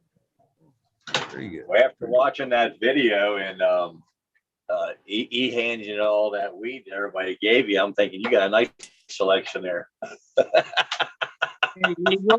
I do. And I was at my own event during the same time, but I would, like when I was standing around in line or whatever, I clicked on Instagram or the YouTube, and I didn't have volume or anything, but I was like watching, and it was like, I was like, yeah, all the way across the country, totally different thing. And same thing, people walking around, partying, you know what we do. And there I was 3,000 miles away and a whole different thing, but like basically doing the same thing. That was what and I didn't have to hear what you were saying. I could see it all because it was the same thing, you know? Man, I love that shit, man. For me, that is, them cannabis events are like my dead events, buddy. You know what I mean? I'm starting to think I could be like a cannabis event in Gypsy. The dead shows in there. Hey, Eagle, they're better sleeping in a camper than they are on the ground. True You that. walk into that camper with those guys, I'm like, yep, this is the way you want to be sleeping. Man, I love that feeling. But you know, I can tell you this much. I did sit down and with the Mendo Dope there and talk to them about like how strong I believe that the Weed Nerd world is getting, the camaraderie. You know what I mean? I said, Sub would be fucking proud, man. The Weed Nerds now, man, one down, whatever, man. We're trying to help each other, all that shit.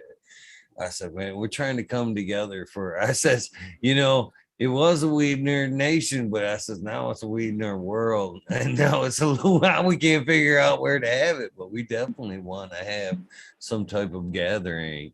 He says, man, Mendo Dope will 100% be there. You guys put something together, we will be there. So that's fucking awesome. So we can spin, if we can spin our web, we can have Mendo Dope there in a private search.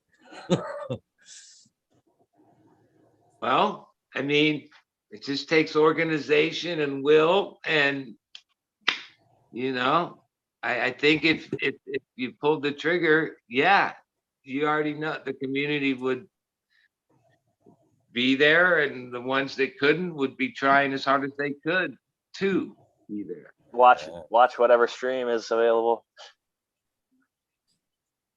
You got to go out to California, Eagle. They were telling you to go on the farm with them and shit. That sounded pretty badass too. That's an offer you can't refuse. Fuck yeah, dude. And you got to go see the other fucking guy. Emerald Cup. Yeah.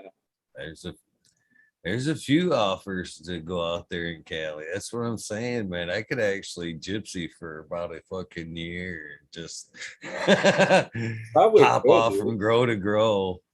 Hang out with good folks. Weed nerds around the country, like hell yeah. And the reality of like what seems to there's the big events, the big illegal official events like Emerald Cup or I guess High Times or couple other ones. But what seems to be the cool ones are what they're like that you can get away with, and are the ones that are people are. But a lot of those are like not really invite only, or they're sessions, or like there's the Secret Cup, or Jack probably knows more. I can't think of all the names. Masonic gets invited to them all. But they're like more like 100, 200 people type things. They had one up at the third gen family farm they have every year. And those seem to be the way to do it, not try to have it once you're open to the public like that, and then all the rules of what you have to do change. If you kind of keep it a private party or thing, which, as long as it's only a couple hundred people, which that's still a lot of people. You can do things like call it a private event and not have to do all the same things with regulations. That's how we're doing our little Vegas thing. It's gonna be a private event. We're not gonna be that large. So I think you'll I be definitely think that's- surprised, Jack. I've already heard, sat there and sitting in the circle, over the last weekend and shit. You going out to Vegas? You going out to Vegas to have their thing? You never underestimate the power of the weed nerds, the cannabis community. I can tell you that. The beauty is we're going to be going at a non. The last couple of years have people bet that people are at a place this summer and going forward that they want to do things. Like, even though they wanted to the whole time. That and the other, yeah. Like I feel that in the music thing and the cannabis thing. I think you're right, buddy. I think that everybody being locked in from the pandemic made them hungry for more human contact. But one thing's different, though. One thing's different. We were all forced indoors and had to take our friendships to the internet, and it made it more broad. You know what I mean? More nationwide, more, further out altogether. And then it broaden everybody's horizons a little bit on where they wanted to go. You know what I mean? The shit they wanted to do a little bit. And I agree 100%. Even this weekend, I have like my show people. Some of us have been doing this shit together for 40 years. We come from different places. Sedona, and some live up north. I live down here, but we, come together for certain shows. And we were hanging out all night, smoking and partying night before the show. And some of them know. I'm like, yeah, I'm kind of part of this thing, the cannabis community, Weed Tube. I have my own way of describing it. I even go on a couple of these shows and they're like, what? And they're like, what is it? And I'm like, yeah. It's like, yeah, these people, have you met him? I'm like, well, one or two, like, because Captain 420, they know him. They know that story. Like, I met him on here, invited him out, and introduced him to them all at the shows. But, yeah, they're all weed, cannabis, whatevers. But, yeah, they're like, they don't even come on. They don't do a social media, or they're just doing what they do. You know what I mean? But yeah, broaden my horizon, My whole circle in San Diego is not online. Like my weed community here in San Diego, not a single one of them is online. Like it's interesting how, like you're saying, a lot of these people just aren't. Depending on, certain age groups aren't as inclined. Yeah, like I know a lot of people at the shows that I've known for years. I don't know them personally. I just know them, but we say hi to each other at shows. I know they're cannabis people. They make their money the same way I do, or whatever. It's common, right? Yeah, a lot of people just do their thing. Not that they don't have a phone, not that they're like whatever, but yeah, sometimes when They've already got a system. Yeah. Like a lot of people come on here to learn and then become part of the community, or just are coming on here to see like what's out there. But some people don't have the same curiosity, I guess. People, to be honest, even what made it that I thought this, like I've had a girlfriend for like 3.5 years that works and lives in Abu Dhabi, and we FaceTime, right? It's weird that's, even though sometimes when I answer the phone to a friend, I'll hold it like it's going to be FaceTime, when I realize I don't do that with anybody else except her. And we never talk any other way, right?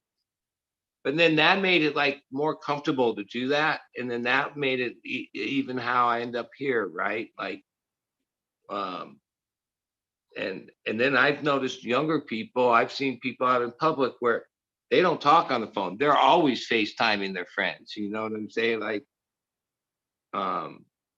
and this is just an extension of all that, right? This is just a community within that.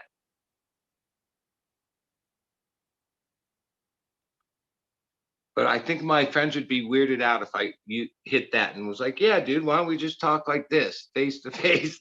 My buddies would be like, what the fuck, dude? Turn this shit off. You know what I mean? So Eagle, to get Mendo dope, what are the steps? We just got to pick a location and figure shit out from there. Yeah, because I asked him about getting them, to an event, but getting them to us was two different things. You know what I mean? I'm like, so if I'm talking to, because I wanted to come back, I mean, so I was like, so if I'm talking to somebody, I want to try to get you here, what's that process? I went through it, but I'm like, so the event, we got talking about the event. He's like, oh yeah, there was just no question. It was basically like USC, location please. Said location. That's exciting, man. Well, I'm sure like anything like that, there's then the thing they need X amount of sound or stage, this, that, what it takes to perform. You know what I'm saying? No, man, they did that shit in the garden all the time. They set that shit up. Garden. Boom. We get the cannabis rap. We can get Candy Chronic. We'll get a little bit of cannabis rock. And try to get it. That's the thing. That's the one thing that I've said for so long, man. The Candy community is so fucking talented. You know what I mean?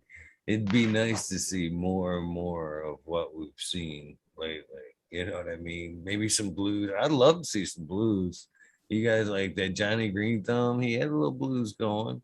That shit was going. I seen Shredder jams, Gus jams. You know what I mean? There's a lot of modern plays bass. There's a lot of good folks, man. We got Eagle stock in the making right now. Hell yeah. The flock is meeting up at the stock, Eagle Stock 2022. Heard it here first. There you go. Mendo dope.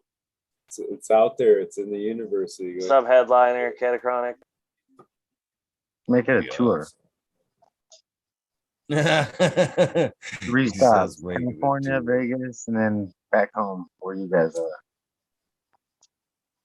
All of us go there together. That'd be badass. The beauty is with like Airbnb and Verbo and all these other little rental options and hotels opening back up now. If you plan it in a you wouldn't plan it on the 4th of July, right? You want to plan it in a time that's not super high travel, so it's cheaper to travel, and then there's more bookable rooms available at lower prices and stuff. No, if you knew me like yearly, man, 4th of July, that'd be when you said probably not 4th of July, I was thinking that's perfect. We would blow shit up too. I can just see myself just the whole time, like the fucking bands are playing, just ass and elbows. Oh yeah. Well, I love that. I can tell you what Jack's Probably saying. the I'm flying to JFK on June 30th and then flying home July 2nd or 3rd. And the weekend is like June 30th. And the fare, highest I've ever heard to New York, unless you go JetBlue or the discount airlines, which are still a lot too, it's basically 1,000 to 1,200 round trip from like LAX or San Diego round trip nonstop. You might better get it down a few hundred if you want to do like some crazy fucking 19-hour fucking layover bullshit or something. But yeah, when normally and when you looked at this one calendar that shows you the low fare for months in advance and all that, yeah. If you fly the following weekend, oh, it goes down. Yeah, the fares are high right now, more than normal. What it is, there's not any deals. And if you don't book at least 21 in advance, oh, it's highway robbery. That's what I'm saying, man. It's crazy. Gas prices, that's really what it is. They use gasoline on these fucking planes. It's like jet fuel, but it all comes from the gas and oil industry, and that shit is super high right now. Crazy. Never been higher in our country. Fuck. I don't think it's ever been higher here, and our money is worth less because inflation. So it's like a double whammy. I have to agree. I paid more yesterday than I've paid in a long time. $5.20 at the pump here in Michigan. That's probably the highest I've ever seen. One of the families I work for a month ago filled up their car for $70. 1 month later is $80. $10 difference within a month. Same exact car. I mean, pretty crazy. Yeah, it's like well, first off, I have to buy premium for my car, but then in Oceanside, Same. Which is right by the coast, you think, wow, that'd be a place to have high price. There's a few stations that are like the lowest in the county, and in Escondido. And then in my small town, if I have to get gas, because I don't want to drive that far to get gas or something like that. Yeah, I had to pay $6.29. But when I was up in Oakland, I was surprised because right in Oakland, you'd think it'd be like Oceanside and there'd be cheap gas. Holy shit, no, they were like $6 and $7 in the Bay Area. Even that's how it is here. High sixes, it's like $6.70 to lowest, like for premium, because our Mini Cooper takes premium. It has been like $6.99, over $7 at certain points. What happened to the Tesla, brother? You got two cars. Yeah, that's the wife drives the Mini. I just never bring the Tesla up because people get all pissed off about Elon Musk and start raging and get real pissed about electric cars, and I don't even like to talk about it at all. Oceanside to Long Beach, what's that? 25 miles, 20 as the crow flies, 30. 40 maybe. As the crow flies, straight. Yeah. All right, so that's how far the refinery is. I mean, isn't that ridiculous? I think one of the major one is under like a 2-year renovation, and the other one had a problem with still repairing from a fire they had last year or something. They always got a reason. You mean the ones owned by China? Yeah. Dude, look up fracking. Look up the fracking in California. China. It's all over. Fracking is not just in Flint, Michigan. It's in every state. There's fracking all over California. Not every single spot, obviously, but it happens here. So it is amazing to me. Like one gas station could charge one price, and like a few blocks away, they have like some totally ridiculous other price. And then there's these few gas stations that are like placed in whatever key places that are like 50 cents, 70 cents more than everyone else. Like, and that people are right off the highway. Because you got the AM PM down there, right?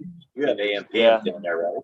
Well, right Yeah. across the street will be any major gas station, and they're always 50 to 70 cents higher. And they're full. Here's the thing: the gas is not even where they're making the fucking money. They're just trying to not lose their ass on the high costs. They make all their money on the Gatorade, cigarettes, lottery tickets, booze, ice, random shit. It's called like gas is like really that's their loss leader. They try to get their gas as cheap as they can do it without losing money. They don't make anything off lottery tickets. They make like 0.5% or something. Fucking have to deal with that whole thing. Like get people to buy. It brings them in though, people consistently, and then they buy other shit. There was one. I stopped what you were saying, Jack. I stopped. Come to the high desert because the money's different, right? You stop at the one down the road, and the guy goes in, and he don't care if the gas is priced. He's retired. He's Iranian. He's somewhere from over there, and he's sitting there, and it's his write-off, and it's where he hangs out all day. And if you buy expensive gas, you buys expensive gas. If not, you're going to buy something out of the store. And if not, it's a write-off, and he's just sitting there with his feet propped up. You know, because he's. If you own your own business, you should be writing shit off. Spend that money at the end of the year. I mean, but he didn't care. He had the attitude when I walked in. I asked him about their gas price differences because I was buying something else, and he was like, "No, down the road." He said, "I don't care about that. This is my business. This is what I want to do." I was like, "Oh, okay, cool." Well, that's how those places exist. Oh, they're all up here. They have them up for a couple of years, and they shut them down, and the property sits there, and it's a tax deduction, and they open another one across the street. And I noticed, don't ever think you're going to the cheap gas station and think that they have like a working fucking bathroom, because they don't. Okay, I don't even try, because 9 times out of 10 somehow it's out of order. There's the rare gem. There's the rare gem. I've seen a few TikToks with like beautiful bathrooms. You get what you pay for, right? That's funny. That's the truth. I've never seen that before, where the guy just has his building and he's out there. He don't care about his price is $1 higher than everybody else's. If they buy it, they buy it. I'm just sitting here. It's my business. I'm retired. It's what I decide to do. I'm like, you got your write-off. You take your food out of the store. You take it home. I know how it works. You writing white papers over there, green fingers? Yeah, you can shit anywhere, guys. You just gotta have a roll of toilet paper. Or a sock. Just wear 2 socks on 1 foot and you can literally shit anywhere. You're just gonna be sockless, you know? I'm pretty sure that only flies in California, green fingers. That's only your guys' state. That's not acceptable at all. What is it? What'd you say? If you shit here in San Diego, they'll take your ass to prison. It's if you're improper use of disposal, they'll arrest your ass here. You'll go to jail for it. We're not a San bag Francisco. fits around your ass. You can just like a bag fits right around your butt perfectly. You just poop right into the bag and you're good. They'll be trying a half hour. 90% of people that walk dogs have like a leash that has like a little thing on it that has the little baggie and the whole thing. And I don't know if they arrest you or whatnot, but yeah, it's like it's peer pressure. People will yell at you if you don't pick up your dog's poop if you're walking along and dispose it or whatever. Take it home with you. Don't leave it on my yard. You know what I mean? Which I get it. I'm talking about human shit though. We're talking about human beings. That's a whole different story than not picking up a dog shit. That's one thing. We do. You still get in trouble for dog shit. The other thing with shitting in public is your indecent exposure. Dog shit's a $50 fine in California if you don't pick it up. Yeah, that's what I mean. We got it in our neighborhood. We had to put the sign up. We had to put it on the notice list so everybody wouldn't stop us, because they walk up beside the thing where we have supplied the free things and the bags right out of the things where the dogs are allowed to shit on the ground, so you can pick the plastic up and the trash is right there, and they'll let their dog shit right by where the plastic things are, and it's just laying on the ground. And they finally had to just say, hey, we're going to do what California law says. It's a $50 fine. This is the code. You can pick it up. We've supplied everything for you. Be courtesy to your neighbor. It's a smaller neighborhood. We don't want kids, everybody walking through dog shit. It's polluting. So we'll warn you the first time. The second time, we have I 30 some think cameras. You will be caught. Camping in the valley in SoCal.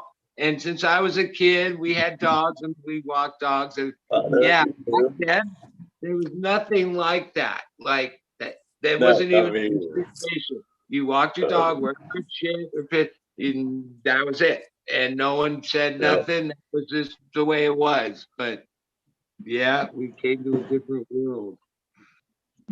I had How dogs did all you over become the a shit farm. show? I wasn't running around picking up some shit. This always becomes a shit show every night, I think. Well, but when your neighbors are 20 feet away and all your neighbors beside and you all go outside and walk your dog and get back in your condominiums, whatever, you can't just let it lay out there like you are living out in the country. No one picks up the horses shit. I'll say that. You see horse shit. I used to pick up horse If shit. there was horses shit by me, I'd put them in my compost pile. Horse shit won't harm a human. Like dog shit's nasty. No thanks. So is cat shit. That's worse. How about no more shit talk for a minute? All right, let's go to cat piss. Let's smoke some cat piss. I actually think I could know where you're holding a fucking toilet paper roll and saying you could shit anywhere. I don't think the conversation had anything to do with shit until then. Yeah, you're the one who brought the shit up in the first place. Did someone say cat? No. It wasn't Oh, me, there's a but I cat.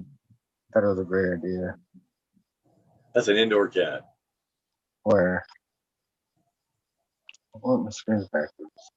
There you go. This is Tallulah, my Maine Coon Persian. Little Craigslist rehome. She was covered in fleas and getting beaten up on by the dogs that she was living with. So we gave her a nicer place with her brother Sanka, my Rasta cat. He loves growing the plants with me, eating the leaves. The vet told me it's good to prevent fur balls. So I always let him trim the lowers up for me when I'm de-leafing. They seem to like them. I gave a clone to my neighbor.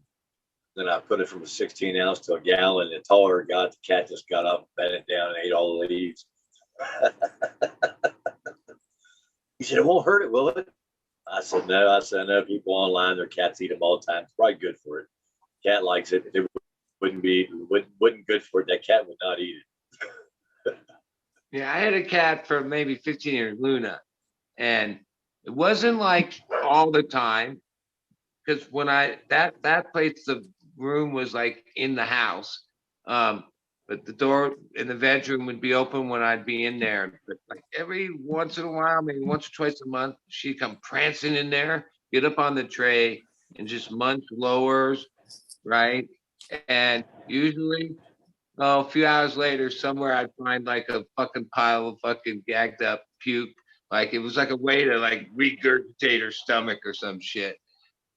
And I've had dogs that do that too, that not on weed. They would like every once in a while want to eat grass and shit and puke. But when I ask vets about that, like, yeah, you see them just grabbing the tips of the grass, don't you? And you just think, oh, it must be a stomach thing. Yeah, well, the vet said, yeah, that's part of their, need to. They're looking for minerals, right? Yeah. Always looking for minerals as dog food. If you're just giving them raw dog food, not meat, they're probably going to go outside and people be pulling their dogs off the ground. It's like, just let your dogs get that nose in there, the dirt, man. They're looking for something. Now, when she was young, there was a couple times where it became a problem because the fan and there was just enough movement that she would like think it was a fucking game or like if you were fucking trying to play with her. And yeah.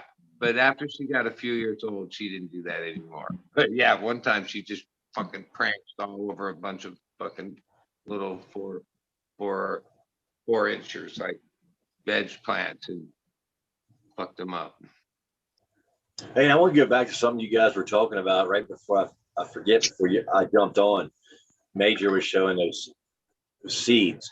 I got seeds off I'm getting seeds off 6 plants right now, but 4 of them are F4s.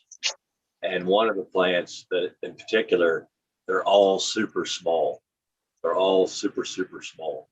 I was just kind of excited about that because I like the small seeds. I like them all, but I mean, when you start seeing the uniform, I've never had a plant where it's been that uniform yet. Small is beautiful. They're a pain in the ass though, to sort and shit. Fucking pain in the Yeah. Well, these things are almost rotten on the bud. They got some of those smaller leaves going brown, like on top, like the bud would rot from worm eating it, and they're still, and other tops are still shooting new pistils. It's just like, I'm just like, there's 69 days now.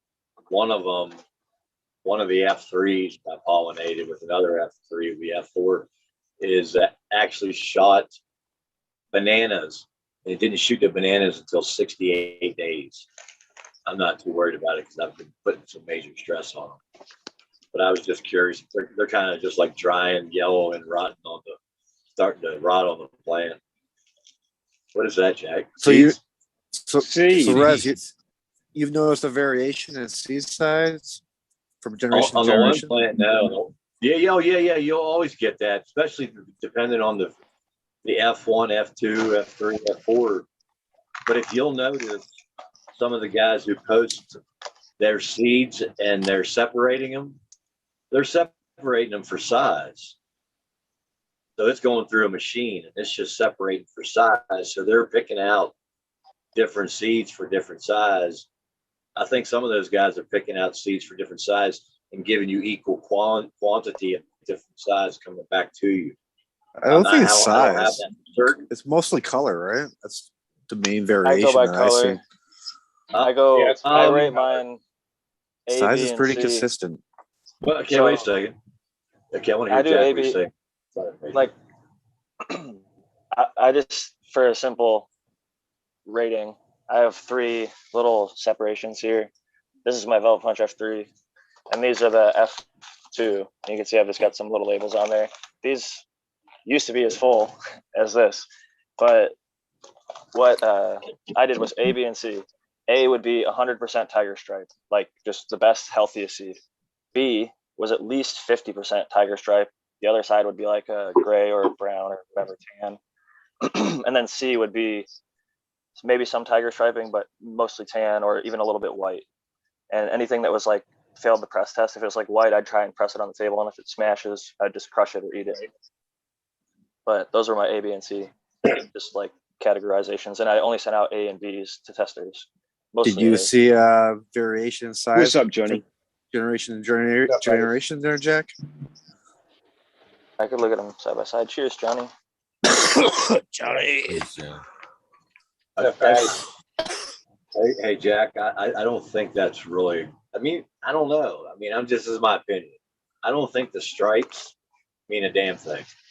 I know they do for maturity. They're going to be there coming out of there. But a lot of time, I've had some that are just pure nothing, just pure tan, produce great plants. So in the same batch. So because you can rub that yellow, you can rub those stripes off. You can just rub them. I know, but if you don't rough them up too much, and I try to not do that, people tend to, I feel like, think that the tiger stripes are the healthy ones, and I want people to have a good experience when they get seeds from me. I don't want to be getting white seeds or something that it might perceive as premature. Oh, all right, so you're saying when you're classifying for something you're giving to somebody, so they have a mindset to go along with that makes them happy with the product they're getting. Yeah, just like generally, that's what I've come. I grow them all. I've done germination tests on the whitest of my seeds, and I've gotten 10 out of 10. And I've grown them, and they've been great plants. But most people would be very upset if I sent them a vial with 10 white seeds, even if they all popped, and even if they all grew great plants. And in some circumstances, I think they might not even grow them because they'd feel like, oh, these are fucking premature seed. I don't want this. But everyone's got a different perspective. Smiley, he said, I think they're 25 or more. He must have sorted through them and only sent the 8 pluses because every one of these seeds are the beefiest fucking seeds in the whole container. So you know about Smiley? He only makes beefy seeds, man. That's it. He's straight up. That's right. That's Smiley's angel. Smiley. How you make the beefy one, I used to Smiley? be a bit- That's I trade used to be secret. big on, I think seeds needed age because they came off a plant and there was a winter time and they needed to go. And that was like this thing that I had set in my mind already, even though everybody was saying different things, right?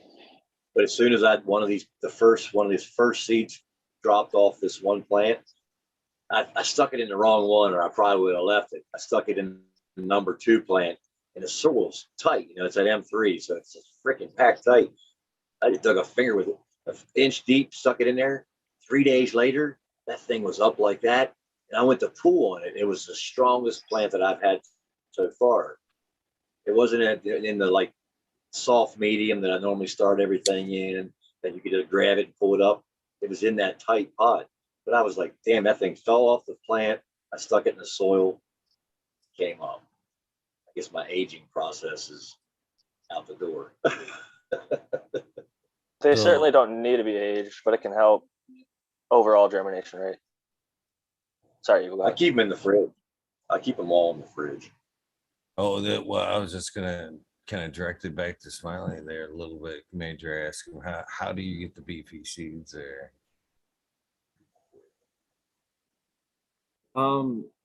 You know, I don't know for sure. I guess my hypothesis on it is timing of pollination and how long it's going to go. Like and actually like the density of the pollination too, like how many of the available spots, so to speak, are full of the seed. Because then it comes down to like how much can the plant produce to fill all them seeds and all them kind of thoughts, you know.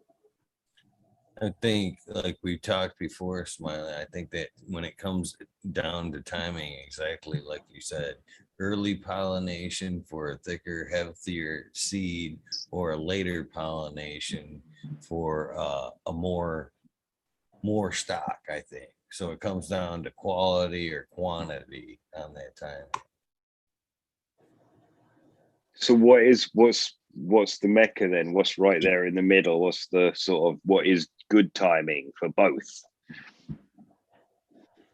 I don't know, man. That's Let them go. trying to figure out. Week That's a 4 tough for me. call. Right. That's a tough. Well, so you guys are selective gonna- pollinating.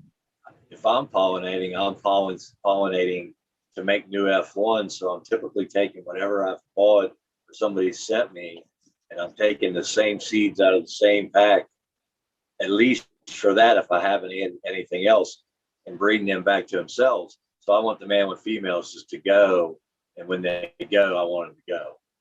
Wow. Right. So for me, I've always seen the males show within the first 9 days, and then they start releasing pollen about 3 days later, 3 or 4 days later.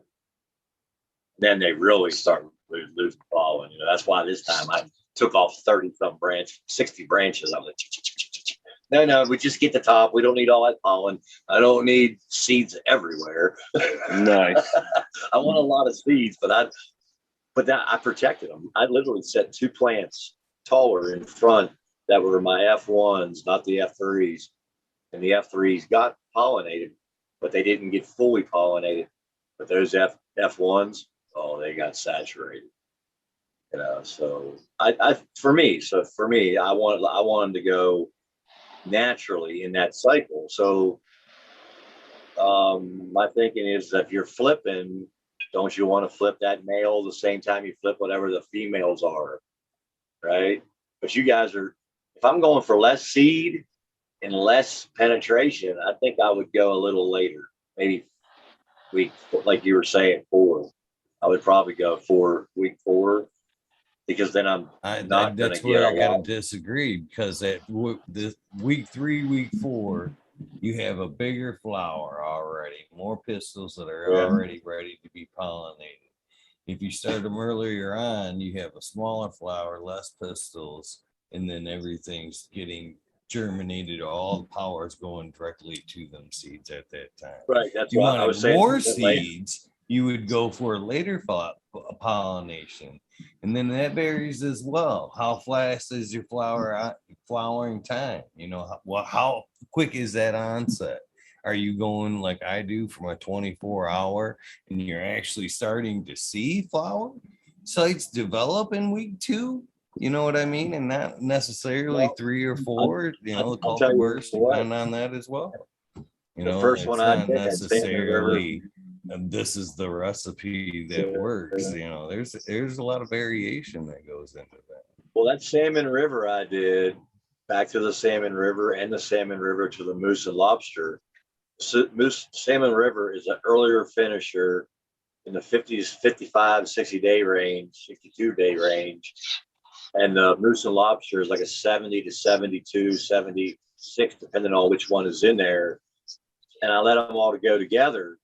Guess what? They were fully, I mean, they were just, oh, I got 10,000 seeds, you know, I mean, probably off every plant, 10,000 seeds. It was fully saturated eagle, even though they were small. It was like they were small, they still grew into it. And I only left that male in. Well, but here's what I did. I took that male and I rubbed him over every plant. I took him across and rubbed him on every plant. But it wasn't like there was empty spots. I didn't have no empty spot without seeds, even though it wasn't that far along. So is it possible it all gets pollinated in the beginning and passes it? I mean, even though there's some coming later? Seems like it. I don't know. When you get down to, did you harvest 100 seeds or 1,000 seeds off the plant? And I think Eagle's implying that if you waited to this one period, you would possibly, I'm just making up numbers. It all depends on the size of the fucking plant and everything, but exponentially more seeds because there'd be more of the bud to take in. Yeah, it's seeded. Yeah. Happy 420, dudes. I couldn't have got any less than 5,000 seeds off a plant, and there wasn't any less than a half a pound on a plant. Most plants are around a pound. One was right around 2. Yeah, but we were talking about getting the big seeds and quality seeds. So. Oh yeah, we were all over. and I think penetration is key. So I gotta. So Smiley, Here's do you collect pollen or do some sort of timing with the male so that you would get an optimal timing to get? I've just been fucking around with it, but I don't save pollen, so any pollen I got has come off an actual plant while it was there, and I've been timing them different ways, from like anywhere from like letting the girls go like 4 days sooner, you know, to actually letting them go 10 days sooner. The boys don't flip as quick, so like when I did the Jack Skillington pollination of that one, the boy actually already had pollen sacs in veg because he was kind of stressed. But when I flipped him the flower, he still went through a whole like flower set of lung. And the pollen sacs didn't open right away. They were still like, they waited to open, it seemed like. So the pollination I thought went a lot later than that, and I'm finding a lot less quality of the seed where like there's a higher, I think I have a shit ton of them, but I think the percentage of those that I can keep or the percentage that would be considered keepers are lower, you know. So you're thinking earlier pollination was better than later pollination in your case? I think so, but I mean, it's just, yeah, it's the timing of the male, and some of that's kind of characteristic for genetics too, you know what I mean? Like certain males will do whatever, you know. So it does take some playing around. I don't think there's a set rule for it, but I do think there is some idea to having a good 55 days after pollination, which if you have an 8-week strain can get pretty tough if you wait 3 weeks to pollinate, you know. I don't think necessarily the seed size is going to change a whole lot from time. I think you'll just get a, you know, maybe a bigger size, more healthier, just slightly bigger size, but a more healthier, viable seed 100%. But I think if you're going to let it go till full term, till she's ugly anyway, you're going to get a nice ripened seed. But some seeds like the Columbium, for instance, just puts out a small seed. I think that, you know, that's going to be carried on with the male no matter what. You know what I mean? You know, in your case, I think you've got some good studs over there, or, you know, whatever you're working with is, you know, a good portion of it. But as far as, you know, seed size from germination time, I just think you're asking more out of her. If you wait later, you know what I mean? You're going to end up having to feed her a little bit more. She's going to need, you know, she's going to be a little bit needier and have to go a longer time versus that earlier pollination, less nutrients, you know what I mean? She's going to be a little bit less needy and not have to go as long period, but and get a much healthier, viable seed, in my opinion. Yeah, I'm just thinking of like seed production as like a workload on the plant. You know what I mean? So like if you got 1,000, if you got to do like file paperwork and you got 1,000 pieces of paper to file versus 10,000, it's like, you know what I mean? You might get through a big portion of that $10. It's not going to be all of it's not going to be filed. You know what I mean? Big seeds versus small seeds, though, the total weight might be the same amount of seed, so it might have done the same work, right? Do you know what I mean? Hear that? I know that. Brown. Well, I mean, I don't ever make seeds, but wouldn't it also have a factor of plant health and conditions? Like, you know, really having the right amount of light would make healthier, bigger seeds, the right healthy plant with the right everything. The right microbes. Even about any condition, it'd probably be pretty viable, but like as far as like big healthy ones, isn't conditions a big factor? Yeah, Colin from Ethos Genetics did a side-by-side, and I can't even remember which one of the microbes it was. I think it might have been Mammoth P, but they took photos and they weighed like 100 seeds or like a however much, like 10 grams side by side, and they took photos like, here's the one with the Mammoth P, here's one without, and they were a little bit darker and a little bit heavier with the microbes, which probably meant that soil was more, you know, the nutrients were solubilized for the plant, and when it has it available to it, it can make, you know, a more robust seed because it got more of the nutrient from the soil.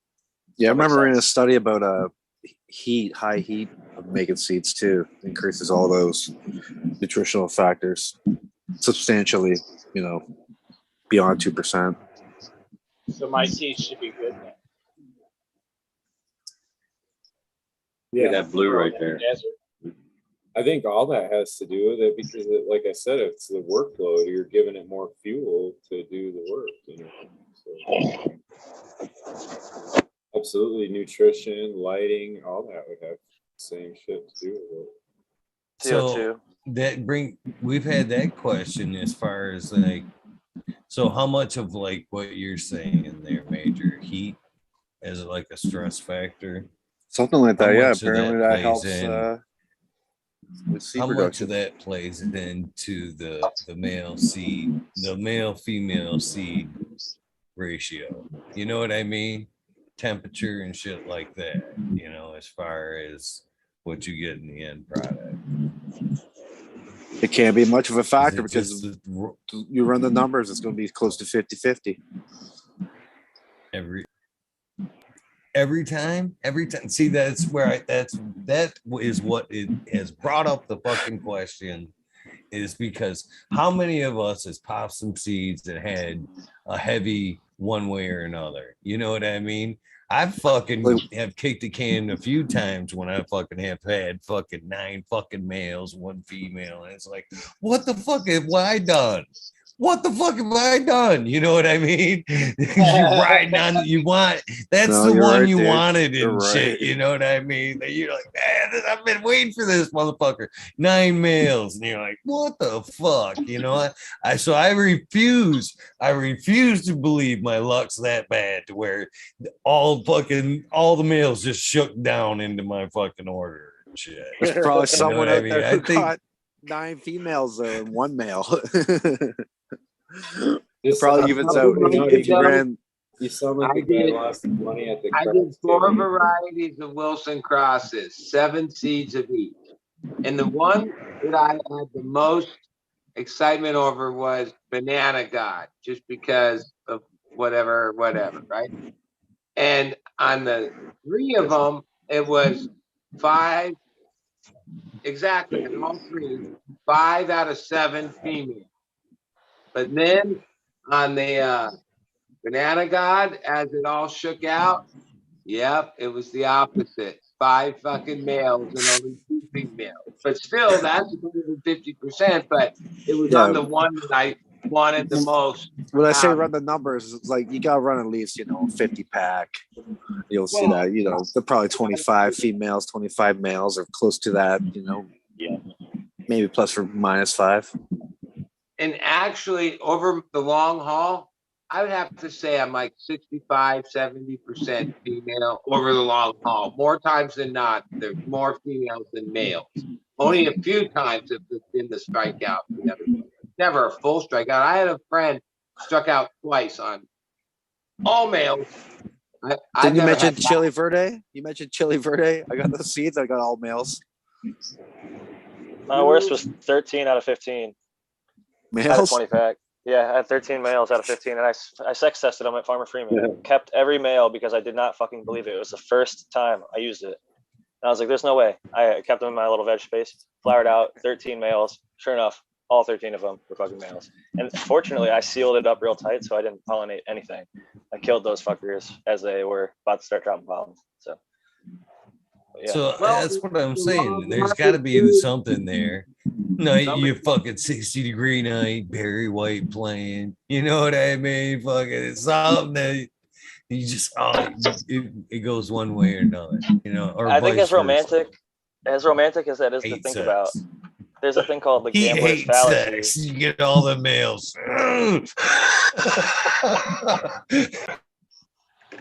That's where Barry White came from, right? But like Smiley was saying, Say if it. you go to the roulette table, sometimes somebody's gonna be like, "Oh, it was red the last 6 times in a row. There's no way it's gonna be red again. I'm gonna put it on black." And then guess what? It fucking hits red, and then it hits red 3 more times in a row because sometimes it just does that. Like, shit happens. It's weird. It's statistically improbable, but it happens. Well, the odds are the same for every seed. The odds are still the same. It doesn't change really. Well, there is fem seeds. So like Buddy said, about 65% have been female. Certain people from the Dutch were selling reg seeds that were fem for a long time, and people were like, "Oh, I got all females," and like they just thought they had really good luck. And yeah, a lot of people were. Okay. Isn't it most of the like the things like there used to be weird things like if you use a bloom food to soak your medium or whatever, you have a higher percentage of female. Or there used to be like weird folklore snake oil things that people used to pass around 20, 30 years ago of like ways to make it that you could have a higher percentage of female. But isn't it all that's been like proven and there is no way? You guys are you proving my point though. So you guys are seriously proving my point. Even the fact that you can spray the plant, there's something on it. You know what I mean? You can spray something on it and it changes the plant where you molecularly, sorry, Cottonmouth. I'm not even gonna try it again. Fucking molecularly, fuck it. Anyways, changes it somehow. So you know what I mean? That them seeds are going to be female from that point on. So why can't another stressor, say heat, do the same thing? That's what I'm saying. Why can't something naturally do that to the plant? Because 2 females can't make males ever.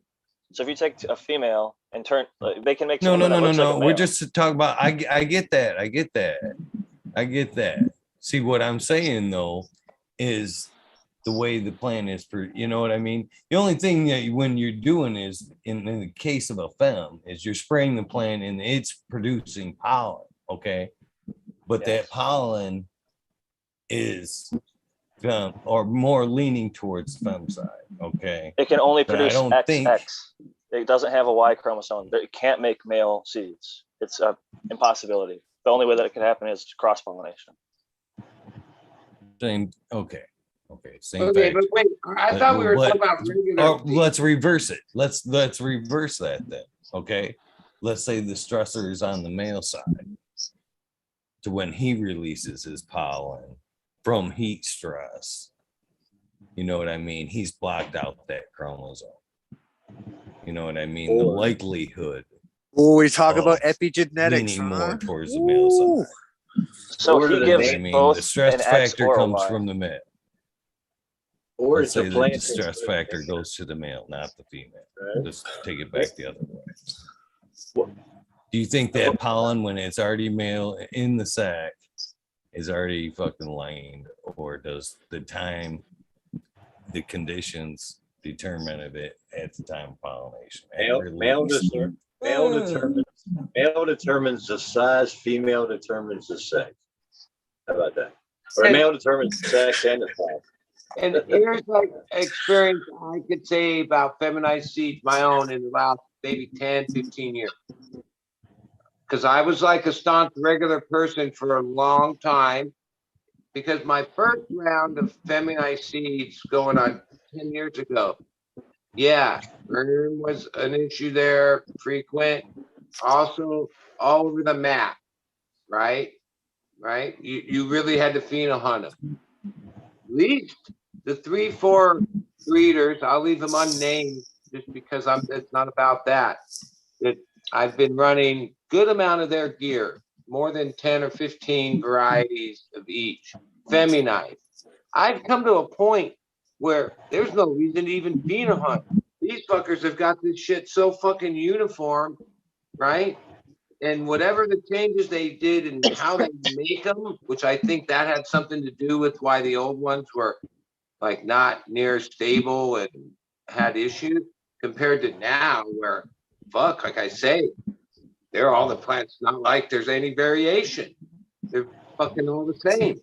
They were selfing everything before, for the most part. It was being stressed, and then the only ones that were making seeds were Hermes because they'd run it too long, where they do stuff like overfeed it, where like Soma would put like a lighter in there and flower his rhodolization and running it late. But the new methods where you can spray like silver thiosulfate or colloidal silver, and you can take a plant that you've tested and tried and found out is pretty hardy and won't herm on you in 99% of conditions, you breed with that one and then cross it maybe to another female. And the reason you can lock down traits so quickly is you know what both females look like. You know what both flavors you're bringing to the table are. Where when you're breeding with a male, you're kind of a mystery on one side of it. And then you know what one side of it is, but the male is kind of, until you work with it, you don't know. So it's a lot harder to lock it down. Since I live in the land of nanners, is this a possibility? Is my question. Is that some of those nanners probably show up earlier than the ones I've seen at 50 days. If a plant was pollinated, open pollination, but for some reason, I don't know what happens here. The hermaphrodite shows it down below and it has full sacs. And the nanner's way of showing it is just later in the buds. Is it possible that's showing up in some of these plants at like 4 weeks and they're going all the way in 9 weeks and they're having fully germinated seeds that are both open pollination and nannered? Are the nanners all female? So the any pollen that came from a female plant is going to make female seeds. To simplify that, the male has the chance of being 50-50. So I don't think that the conditions, whether it was hot, cold, or Barry White was playing, matters as much as the male when it has that pollen in the sac. It's kind of like, from what the science, and people can correct me if I'm wrong about this, but from what I understand, Barry White means everything, man. Is the pollen is kind of like determined. It's either an X or a Y. So Y would make it a male seed, X would make it a female seed. The male is XY. We have both. We have an X chromosome from the mother plant, a Y chromosome from the father plant to make a male. Females are XX. So the male pollen can give both, either one chromosome X, which will make a female seed, or one chromosome Y, which makes a male seed. Okay, I got a serious question here. I got a serious. Damn it! I got a serious question. one of those traits later, right? Sorry, Johnny. Go ahead, Johnny. Sorry, stepped over you.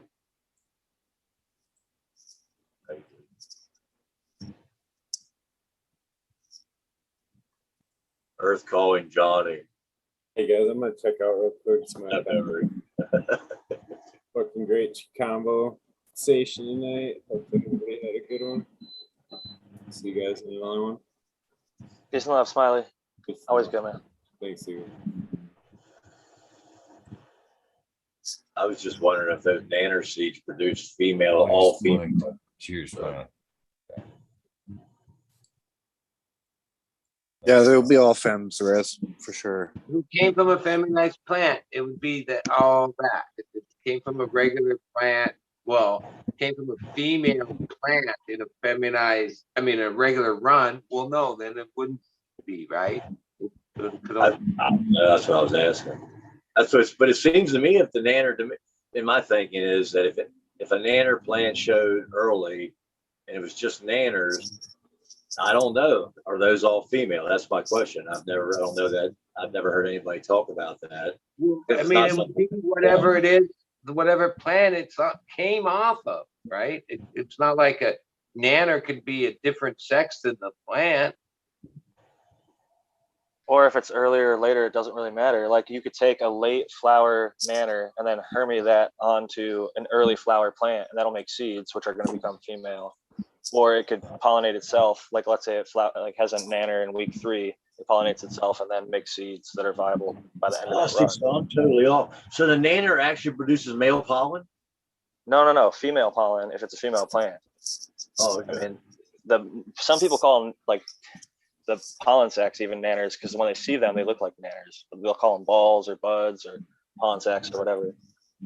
But I haven't had any of that. This one here I've been pushing real hard, and it shot a couple of nanners up on the very top closest to the light buds at 67 days, 68, and it's in seed.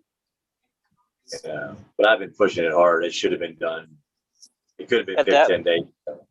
At that point, I'll say this. I don't think that it's likely that nanner is going to be able to throw enough pollen that late. It's already been pollinated. So the pistils have already been occupied by the male pollen or whatever you used to open pollinate, I think you're saying. So even if you threw pollen at that all day long, it's not going to make a whole bunch more seeds because it's already fully seeded. Okay. So yeah, my whole thinking was, and I didn't know, I thought every place a nanner came out, that was going to be where the seed, one of those little tiny white seeds is. I always get one of those little tiny white seeds every time I get a nanner. That's the S1 seed of itself, probably. But my boy ran about 200 of those herm seeds, right? He kept them and he ran them. And he didn't get a single hermaphrodite out of it. And they were all femmes. So I thought that was interesting. Brandon used to breed that way. Like his Limarilla, that cross that a bunch of people love, it was from a late flower. He would take one plant that he really liked and then cross it onto another. So he had the Black Lime Reserve. And I think he ran that late and took some of the nanner pollen and then brushed it onto his Gorilla Glue and made Limarilla. And I mean, he hunted it and found some fire. And he's bred that with a whole bunch of other stuff. But a lot of the best shit comes from herms. Let's be honest. OG Kush, Chem Dog, fucking. Some people hate it. Some people love it. Girl Scout cookies, fucking Gorilla Glue. Nature.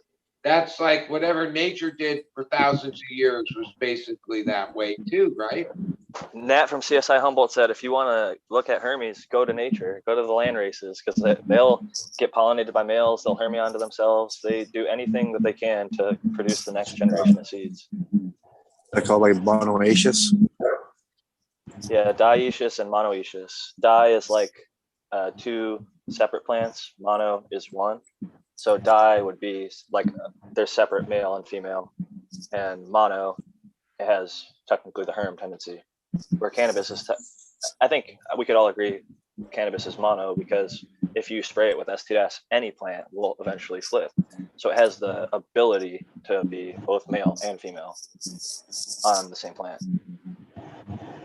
Even if like most times it won't. If you keep it healthy and grow it, you won't see it in 99% of circumstances. But you spray that STS a bunch of times, or any of these other products, or if you just ran it forever and never harvested it, like if you just run it like 200 days, right, and it's a 70-day plant, it's going to start throwing nanners at some point. Some plants can seem like they go forever too. I just keep on throwing those pistils out and keep on getting more and more puffy, just huge foxtails.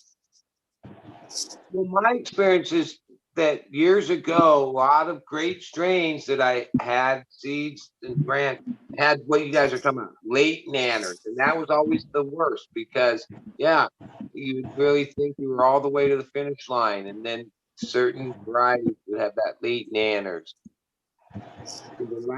Like Jack was saying, that it was too late to produce seeds, so it wouldn't really matter. Yeah, but there's a little most of the time. If you have a perpetual, it can fuck you though. Like people that have like, you know, one thing's coming down and they got something in week 6 and something in week 4 and something in week 2. That's where you really get yourself in trouble. Buds, people with that makes like a weird taste. It's like a plants are no good. But I was just thinking about it as we were talking about. Yeah, I haven't seen any kind of late nanners in all the different seeds I've done. Pretty many of them from different people. That seems to be something they stabilized, even though there's a clusterfuck of plants going against each other. Late stage nanners doesn't seem to be that used to be a real common thing in like 2010, 2008. That was like, I agree with you. Yeah, I haven't seen it in ages. Stable. Like that would mean like, yes, it's stable, because when it wasn't stable, late stage fucking nanners was like a sign of unstable fucking plant. I wondered if it was because I'd got better or that I'd got better at making the room or whatever. That's how I thought of it. But yeah, you might be right, buddy. They might just might just be better genetics. Combination of both. I put it in the classification, right? So these 4 in here that are all F3 to F3. The first one that, even though it's so late, it showed a nanner. That'll be the last one I test out of those 4, because the others aren't showing any nanners. So I want to work with them first. You know, it's just kind of the way you classify it in my head. It's crazy. I try to get the Velvet Punch to Herm. I've torture tested it every single way, and I can't get it to Herm in my garden. But like a couple of people have actually gotten it to Herm in their gardens. So it definitely has a propensity. So I think the F2s are not going out anymore. But F3s I'm curious about. They're about to be harvested soon. One of the phenos has got the kind of Gorilla Glue, just where it's like starting to flop all over the place at the end. So the buds are getting real fat. It's a bigger yielder than I was expecting, to be honest. But, nice. Getting excited What's the for smell it. like? It's transitioned from the kind of like funky, like rotting flesh smell to like the more sweet grape, gassy, and yeah, it's kind of heavier in the rotting meat than the previous ones have been. But I'm still a little ways from harvest, so typically it cures into more of a really sweet grape candy, and that is usually mixed with like either a heavy or a subtle undertone of like gasoline. Interesting, Jack. After it cures, sometimes it gets some more floral notes, like lavendery stuff comes out. Tao found a watermelon pheno that I really enjoyed a sample of, and most people are finding grape gas. 29 out of the 30 testers got purple at the F2, which was kind of cool to see. I wonder where that meat comes from. I had some of that in a Crumpets F2 I had that has like London pound cake on one side. I think partially, at least, it's coming from the methylantranolate, that artificial grape ester.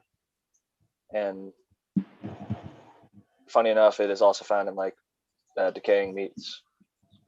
So it's like a sickly sweet smell. But later it cures up to a lot more like a grape candy.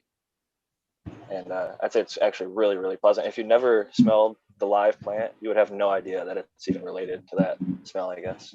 Yeah. Because it comes out way more candy. Like it's like a grape Smarties is like the first flavor I thought of when I tried it. I like that. I like the change as they age, man. You know, I've never had a chance to experience it. Now that I have, I'm like, that weed's a year old, that one's 6 months old, that one's 3 months old. I'm like, wow, I like them all, and they all have different benefits. You know, it's interesting to take it. My sorry, dude. My Gorilla Glue gelato has now become quite red winey after 6 months, and that's funny to have that sort of tropical turn into something that, yeah. And also, it was always sedative, but it's even more sedative now, I think, which is all those flavors of that color, you know, sort of maroony type. That I feel like that's a sedative thing. Would you say it has everything? It has a bit of an alcohol smell to it? No, or more towards the wine. Yeah, complex wine. Yeah, terps. exactly. More the sort of, it's such a weird thing to say. More the maroony, the very much. Yeah, it feels like an evening. Yes, it's like red wine. It's like as it goes from, as it's aging. That one there, as it's aging, it goes from the lighter red, more of a Pinot Noir or more a Merlot or something. And as it ages, it gets more into that darker flavor. And for the one I have, as it gets darker, the chocolate that was there is darker into it. So it's not really chocolate. It's just more like a Sauvignon. It's something that's there without the bite of a Sauvignon. This actually had a bit of chocolate that you could take as chocolate earlier in it before it cured. Yeah, because it would, I think, from that Gorilla Glue, really. Yeah, but it's that flavor. Do you notice that flavor is getting some? You'll notice if you think about it, maybe it's somewhere deeper into it. It makes it a deeper, like, you know, it's like a steak. You know, if you let a steak cook longer, that's the way I think about it. Anything you age gets cured deeper. meat, cured cheese, all that stuff. It's an art.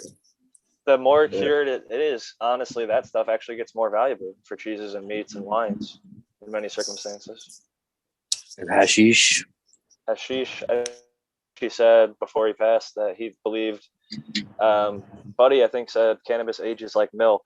And I didn't cut in to say that Frenchie would say hash is sort of the one exception. It gets better with age. That temple ball, once you make it, some of the properties actually change. You could test it 6 months later, and it's one terpene profile going in, and then there's something like 6 months in called hashishene, which isn't really found elsewhere. It is, Breeder Steve actually found it in just cannabis leaves that he put in veg, threw them in a freezer, and then cooked them up. But anyway, hashishene is like a mixture of a bunch of terpenes, and when they all combine after a certain process.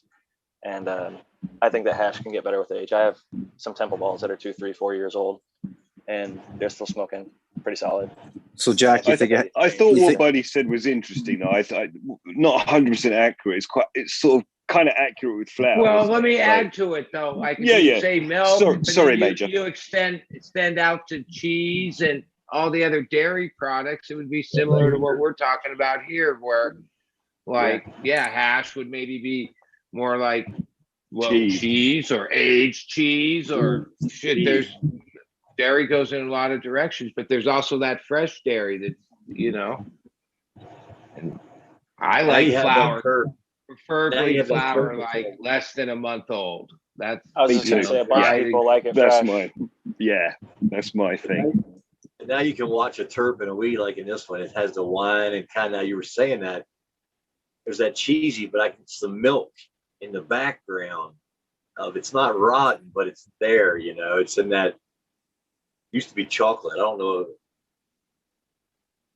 It's wild, man. That's a year old. That was harvested a year ago. And that's the smallest of it. All of it left.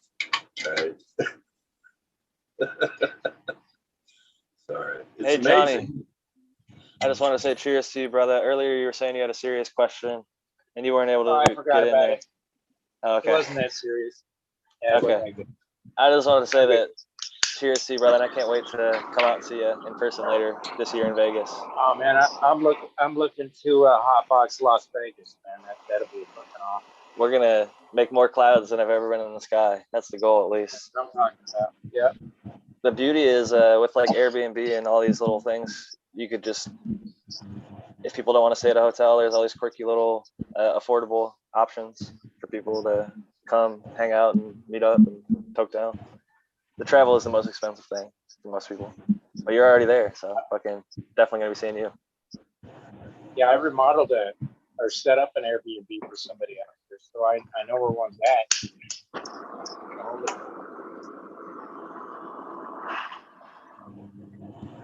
So we never got an update. Never heard about your neighbor situation that was next door. Is it still the guy that moved in and wasn't supposed to be there? Oh yeah, that was yeah, they got hauled away that night. Okay. Yeah. Yeah. You know, that's what happens when you live in Crack Alley, man. People just vagrantly walk around and they say, "Oh, me and my backpack are gonna move in." But did that guy get out of the hospital and come home?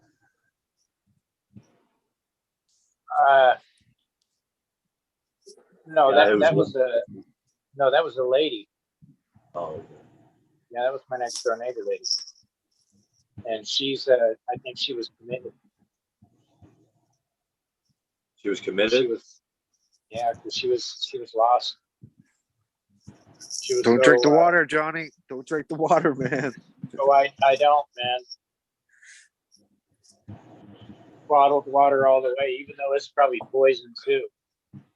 Yeah, filled with white lead. So, are you able to eat more solid foods these days, Johnny? Oh heck Look yeah, like man! you lost a little bit of weight, brother. Well, that's yeah. I lost 15 pounds when I went into the hospital. Yeah, I mean it was just like that. And, I mean, when you don't eat for 4 days, Right on, bro. How you feeling now, getting that real food back in you? Oh man, I love it. It's great. I'm not taking any more pain medicines or muscle relaxers. I'm totally off of that stuff. That's I was off awesome, of that bro. about 3 weeks ago. So, because I hate that shit, man. I don't like pain medicine at all. And it's funny. My doctors always ask me, well, what do you do for pain? What do you do for pain? Well, I do my breathing exercises. You know. So, that's how I take care of it, basically. And that's all they need to know is that I'm doing medically induced breathing exercises. And it works, you know. I mean, actually, if you understand how to breathe properly, you can do a lot with your body. You can take the pain away. I mean, heck, there's a guy that sat in way below freezing water for 2 hours or something like that. His body temperature stayed normal. You know, Wim Hof. all due to his breathing. You know, so I believe that your body has a way of controlling different aspects of itself.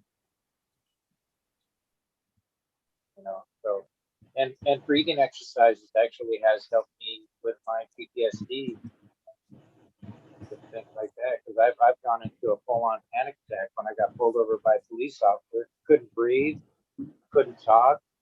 He almost called an ambulance.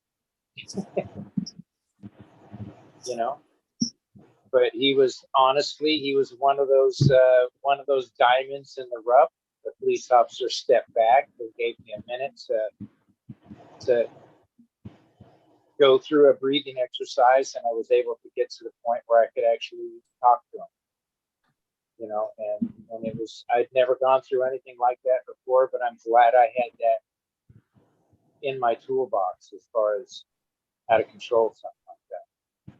You know, because if I didn't have something like that, he would have called the ambulance and I'd been hauled away. You know, That ain't a cheap trip. Or he could have interpreted it as, oh, maybe he's got something to hide. Now I need to pull something. Exactly that. God. Made it 10 times worse. This guy's Yeah. fucked up. Call back up. Yeah, that was SWAT. right after I'd had my dog attack. For 2 months, I was in shock, and I was just going through the motions. I didn't pay any bills. I didn't do anything. I just woke up, ate, fed my dog, and went to sleep and worked. I kind of worked.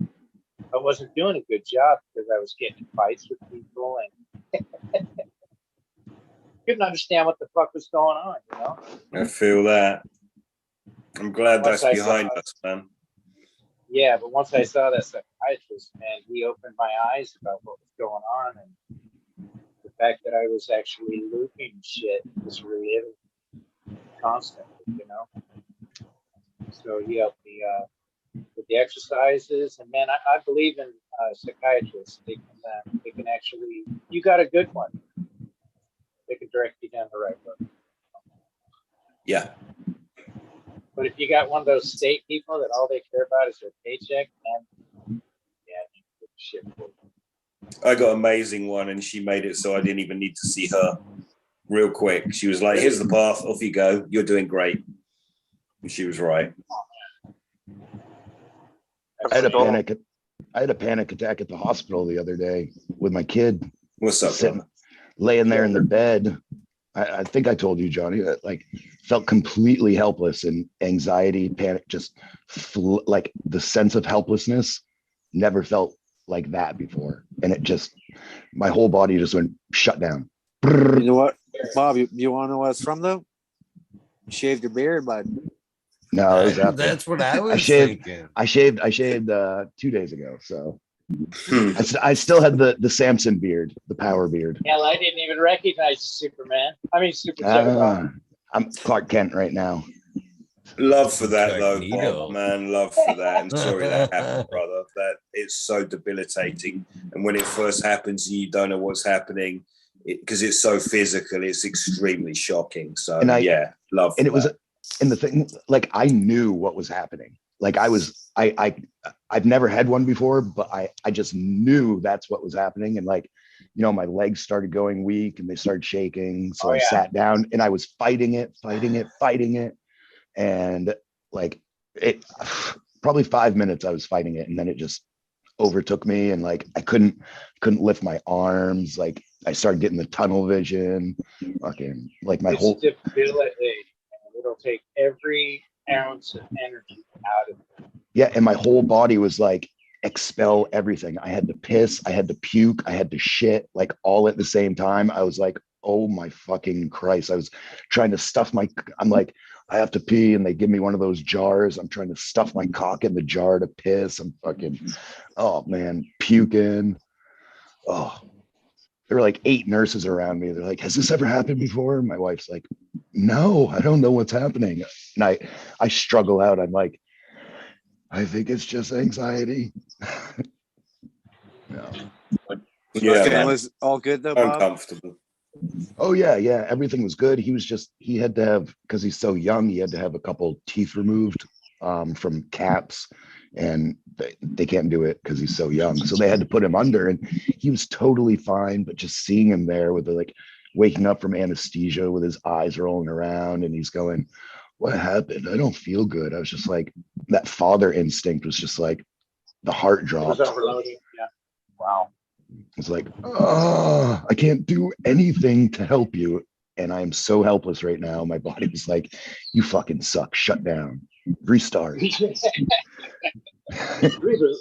of shut down, I'm shutting down. So peace and love, Eagle, Green Fingers, the Major, Buddy, Johnny, Rez, Green 13, and Cheddar Bob. Great seeing you all, gentlemen. Have a lovely rest of the night or day, wherever you're at. And I'll Get that beauty sleep. I need it. I definitely need it. Take care, Jack. Love you, Jack.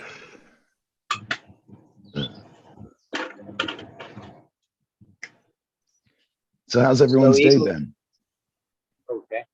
Sorry about that. Going good. Excellent. Eagle, that wasn't a twisted tea you were drinking, was it? Oh God, Gosh, no. I didn't think. Arizona. Arizona. Okay. All right. I had the color right Yeah. then. That's my shit. That's my favorite one. The RX. I was like, oh no. No, that Eagle's It'd not be coming back. very odd. My kids have never even seen me fucking alcohol buzz in 28 years. Never. Yeah. Never. I can honestly say never. Yeah. My youngest is like that, but like the one that just graduated, he was going to go to a graduation party with his friends. I was like, you going to drink? And he's like, no, probably not. I don't really drink. I was like, yeah, you didn't have the best role models for for drinking when you were growing up. It's like, sorry about that. Sorry. But I don't know. Hopefully I scared him enough to. It's a weird thing if you drank for like a good heavy period, like a heavy period, and you give that shit up, man, your liver, your body doesn't like that fucking alcohol. It takes next to nothing to fucking get you tipsy. Yeah. And ever since I've fucking just loved or came to just appreciate the cannabis buzz, I don't like that out of control feeling. That's like, I might as well take a pill or something. It's the same effect. You can't control it. Once it's in, it's like, fuck, what do? You ain't just drinking coffee or nothing, snap out of it. You're along for that fucking ride. I don't like that. I like to be able to go, I'm high. You know what I mean? That's enough for me. Yeah, you know what I mean? Put that joint down for a little while, come back to it. Oh yeah, alcohol is not my jam anymore, that's for sure. Yeah, I have a tendency to not be able to stop, so that and alcohol isn't conducive.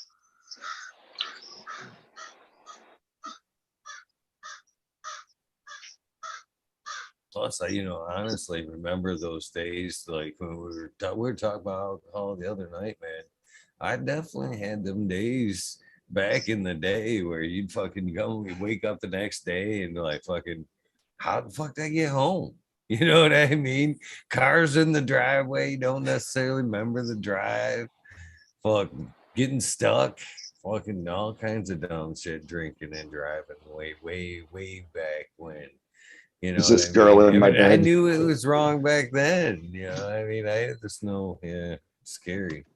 scary to think that should happen. Yeah, the girl in the bed was always my like, oh fuck. Uh-oh, what did I do? What do you mean? Why has this girl got a penis? Is that what you're saying, Bob? No, Oh, that shit. I always knew why. Yeah, because that's what you paid for. Yeah. I'm not picky. I'm not picky. Man, that's a nice morning out there. Yeah. In your new place. See, you can almost see the sun popping through here, through the trees right there. But I got a little bit more done. Right. We weren't talking about that. That was campfire fucking fun. As we were laughing at 4 o'clock in the morning. That's where the alcohol stories were. Them were campfire stories. That's right. I remember now. I remember, man. We were just talking about that. Now I'm thought, that wasn't this. It was us, but it was in the woods. We were having. You guys got it. We agreed. What happened? Well, the stories told in that forest were like Vegas. Vegas rules. You want to get out of those kind of conversations, you got to come sit at the campfire. That's all I can say about that shit. Nice. Good times. Those are good stories. Times. They were good stories. Oh, there's Thunder Dan. Cheers, brother. He was fucking fun to hang out with. I gotta tell you that. Gus, Dankovich, all them cats, Modern, Detroit River Rat, fuck. More, they're Naughty Nicky. That's right, Naughty Nicky and damn it, Crispy Treat Kitchens, who are was on the show a while back ago. Cool.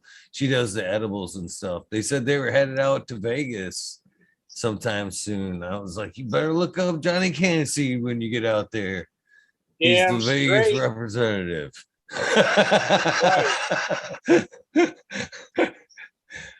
Las So Vegas. they come looking you up. Oh, Well, Vegas Eagle, chat. when I Las saw Vegas you chat. cruising in the golf cart at a festival, I knew you'd like hit the top level because yeah, that's festivals and having some kind of transportation is only a few lucky people are doing that. It was a good day. It was definitely a good day. I'm not even gonna lie. I had an amazing weekend. Oh man, I needed every minute of that shit. I ain't gonna lie. It was soaked up and charging them batteries, as Skillbo says. You know. I don't mind telling you, I'm jealous as shit, man. When you came online and you could see the I festival, was just gonna say that. a good time. It was like, fuck. I actually just a minute ago was looking at tickets to Vegas. It's like £1,000, right? Damn. Damn. Yeah, it's with the gas and everything. Expensive. When gas prices go down, they go up, they go down. Hopefully they'll come back down. They will. They always do. Yeah, when I was watching you at the thing the other day, and I heard that deep fucking Southern accent. I was like, "Is that Thunder Dan?" Like from behind the camera. I'm like, "What the hell?" It's a long trip, isn't it? Yeah. How far did he 15 travel? hours it was for 15 How many? hours. 15. Oh shit. Him and Dankovic on a drop of a fucking hat. Let's go. That's weed nerds right there. That's weed nerds. Hell yeah. It's dedication. Like Green 13 was saying, everybody that was watching were wishing that they were there. Everybody wanted to be there partying with you guys at the Mitten. You know, it just seemed like the shit. It was funny. Pretty sure I could get there quicker than 15 hours as well. Scenic. Well, let's all right. There's something to be said about that too, man. That's a fun scenic 15 hours with a friend. You know what With I mean? Dankovic, yeah, come on. Well, and then the thing is, he was on the Mink show like that morning. Like he must have got off the Mink show and then like trucked her to go see you. No mention of it at all. It's fucking fun shit right there, man. That was the other part that I enjoyed myself, to be honest with you. It wasn't no 15-hour ride. It was a nice cruise for me, but man, it's twisted fate, call it whatever, but man, Google fucking shot me off, off nice little direction where it wasn't highway, but you know what I mean? It was like the old highways, you know what I mean? Where it's still 55, not a whole lot of stops, you know what I mean? Through some fucking beautiful ass old city, little towns and shit that I haven't, been through. See some beautiful fucking old country houses that I love, you know what I mean? The old fieldstone foundations, they got the 1 foot fucking base in there. I love that shit, man. I'm a huge fan of older architecture and shit like that. I appreciate all that shit. So, and then the lush, of course, springtime fields and shit just popping off with the bright green and shit. It was a fucking good drive, man. Good drive, excellent weekend. And I couldn't be any more grateful for the drive at times, the whole shebang, to be honest with you. Did a lot more people show up through the weekend? No. It was that's one of the things I was talking with Astro Charlie about. He had showed up Sunday and the event was a little bit more on the slower side. Vendors are trying to, off what they, the last of their shit. And he was like, man, I don't know if I'm going to come to this event another time. You know what I mean? And I'm like, well, that's kind of sad because you know what I mean? How can you judge it on this one event? You know what I mean? Even though Mendo was there, you know what I mean? It's a building thing. You know what I mean? That's how events are made is, one Progressive. They time get- it was good. Next year it gets better. You know what I mean? So how can you necessarily say, I ain't coming back? You know what I mean? You got to have some faith in the event. And that was a good start, man. I tell you what, that Big Cloud Farms down there, it was a hike for me, but fucking I showed up. And I had heard through the grapevine that camping was full. And I was like a little bummed on that aspect. Went down planning to stay with Modern. And then I got there and I'm like, right off the bat, they're like talking about camping. I'm like, is there camping? They're like, well, all the like RV, electrical lots are full. But we got 55 fucking acres. Anywhere you want to throw a tent, park your cars, whatever, man. Fucking have at it. Fucking. And I'm like, hell yeah. And that was the vibe there, man. I'm like, fucking, I love this shit. This is the way it should be. And yeah, I ended up camping instead of heading back with Modern. I kind of thought, man, I come to fucking be around a campfire. I don't want to go under the lights. I want to be inside under the lights and shit. I want to be, and it was a good choice, man. Like I said, man. Did you have your shit with you? Great people. Huh? Did you have the camping shit with you? No. No. Cool. We just kind of partied down, Sorted it out, crashed there a little bit, and got up, tuck and roll again for the next day. Yeah. Well, you had your truck. It's camping, Green 13. It's fucking camping. You make bells. You had your truck, right? You had your vehicle. So always one night in a vehicle ain't that hard. No, that's what I said. When you're partying. I don't give a shit. Fucking usually if I would have known and been more leaning towards that side, I have another vehicle, the Tahoe, that I can like put them seats down and fucking blow up an air mattress and fucking crash for a couple hours. Queen-size bed. Quite comfy. Yeah. That shit ain't bad at all. Yeah, I ain't afraid, that's good times, Did you make it back to the Native American tent? Did you pick something up from her? Yeah, I got this thing right here from her. This cool, man. Thing with the malachite stone inlay. It's got brass inlays. She had one with some mother of pearl inlays. She had fucking all kinds of super cool shit. This thing right here, this thing's pretty fucking badass. $20 is what I paid for that fucking thing. Did you? Yeah, Fuck. good price. Yeah. Well, you almost what's that, half of what she had made that time by the time you had talked to her. I felt bad. She had that huge tent and she had only sold I think she said like $48 or something like that. Yeah, the day before. Luckily, man, when we were standing there, some lady come up right there in the beginning and bought that black headdress. That shit was, oh man, there was so much cool shit. We were talking about it. I didn't catch it on air, but there was she had a hoof canteen. Hoof canteen. And I was talking to Thunder Dad. I'm like, I'm not a drinker, but back in the day, how boss would that be to fucking show up fucking with a hoof canteen full of fucking whiskey and shit? I'm like, some beef jerky off the side of your boot. Right. She did, man. She had some awesome stuff. An amazing lady, man. Every time that I stopped in there, which was a fucking couple of times, I kept telling her, I'm trying to bring people in here. And I was. I dragged a few people in there, but super cool lady, amazing to talk to.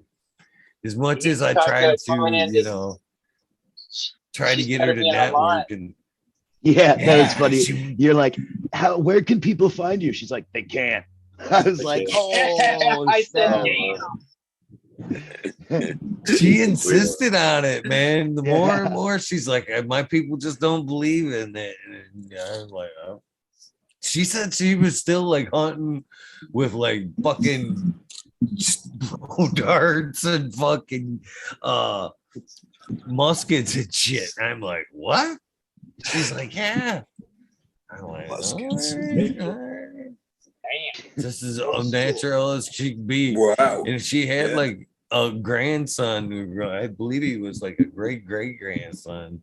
And he was, obviously he's like, man, I keep telling her.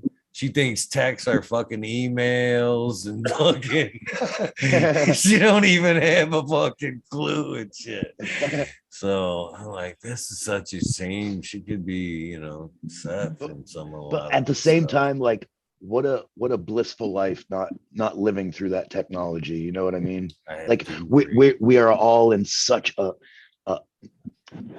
rush to get more faster, and she's just going her own pace and not controlled by any outside sort of I was thinking about influences. The ego thing. No phone, less ego, less call me, look at me, less of that. And so that's it. I'd love to get to that point, that would be cool. But it's like, I want to check in with the bros from the show as well, So it's a weird one where it's a good communication source, but also not great for the ego. I'd buy something from her, but she has so much stuff. She wants to sell it. She said she needs to sell it. She wants to go somewhere else. She wants to come back here and go to the other place, but she won't let her grandson. I understand, but she was a sweetheart, man. She had some real nice pieces there, man. What's up, Dan? That's the path you tread, though, isn't it? How much do I want something to then not have this other thing? Or, I'm prepared to sell my wares, but I'm not prepared to go on the internet. It's like, that's the life you choose. Like Eagle, he makes a certain amount of pieces when he makes them. Now, if you made them all and it took you so much longer and you were out doing it and you still sold them, would you be happy, or would you have pre-sold? Because she has so much stuff, because so much of that would just go and she'd be sitting on money. She'd be like, I just didn't, nobody knew. I was always grateful they sold. I was always grateful somebody gave a shit that admired, you know what I mean, or wanted what I want. So I didn't give a shit if I sold one or if I sold the ideal amount, which was cut off was always 28. I didn't give a shit if I sold the one or if I Did she sold make all those pieces? Did she make all those? Yes. Okay, so there's the thing. Even if she sold them all, she wouldn't be caring about spending the money on a lot. She'd be wanting to keep busy making more. It's like, so for her, she was happy, right? She was happy, but she was also like hoping to sell a lot. I hope she did. That's an interesting thing you said, Rev. That's right. That's funny. You just get addicted to, money then. I'll just make some more then. We think about time. You said how she's hunting, how she's killing. It's a matter of time and perspective. The guy who's got the nice rifle might go out and kill it right away. Doesn't have to take all the time, preparation. Maybe think about making sure it's working as well because it's newer, but it works, right? But they go out and it does the tool. It has the tool, how you grow, the tool you use, right? So one way or another, she has that work ethic like every human being is built into them is to stay busy. You want to stay busy. It's not built into everyone. No, it is. I think it is. I think some of it was just beat out. I think some of it was beat. It was just beat up that they got frustrated. They got beat up. So I just want to give a shout out to Thunder Dan. Man, Daddy definitely had me faded for a minute there, Thunder Dan, for sure. Eyes dropped, had me slowed. Tasted good. Cheers to you. He even started having a southern accent.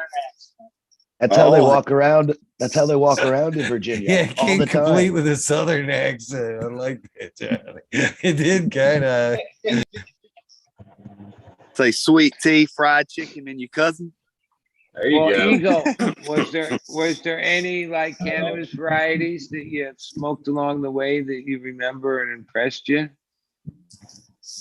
I smoked a lot of good stuff. I don't like to call out. I've smoked a lot of good stuff. I don't like to call out any one. There was all good stuff everywhere. It was all good, yeah. But your boy can. So Kazoo actually Kazoo sent Smiley some mango smiles, and not Smiley, but Stony Rockefeller. And Stony Rockefeller grew that mango smiles. And every time that damn joint come around, I'd say, "What is this?" Right. They'd say mango smiles, and I'd say, "Motherfucker, that's my one." Wow. Dude, that mango terp is legit and super pronounced. I've never the had joint straight mango cheddar, straight mango. I mean, it was. If you find something with that mango terp, fucking keep it. That Samango from Soma was literally like eating a fucking perfectly ripe mango. You just taste the sweet leaf on it, and that sounds amazing. The mango terp is by far my favorite terp. So and the fact that the doobie was the size of your thumb, Green 13, it was like the biggest one to roll around here, and oh my, it was nice, man. They were.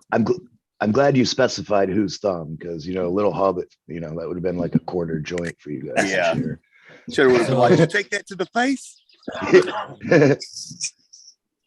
So that answer I just gave is honestly the reason we'll never have an Eagle Cup or nothing of the sort. I fucking seriously, man. We'll have grow along. We can have grow alongs or whatever, but to call one out, call that, No. It's all good. Everybody's a winner at Eagles Place. I mean, and it also, that kind of depends on your personal preference, right? Because I ran into some funky, I'm talking about stank breath. I mean, just some halitosis. Yeah, the stankier kinds. And like Shredder had one of them. And I'm not big on the funky, but you talking about high, just smack you in the face high? Like, okay, we'll deal with the bad breath to get this high. So a fruit Seriously, appeals to you're me. hanging with the weed nerds. It's all good. That's what I'm just saying. Absolutely. Next month you'll like something else better.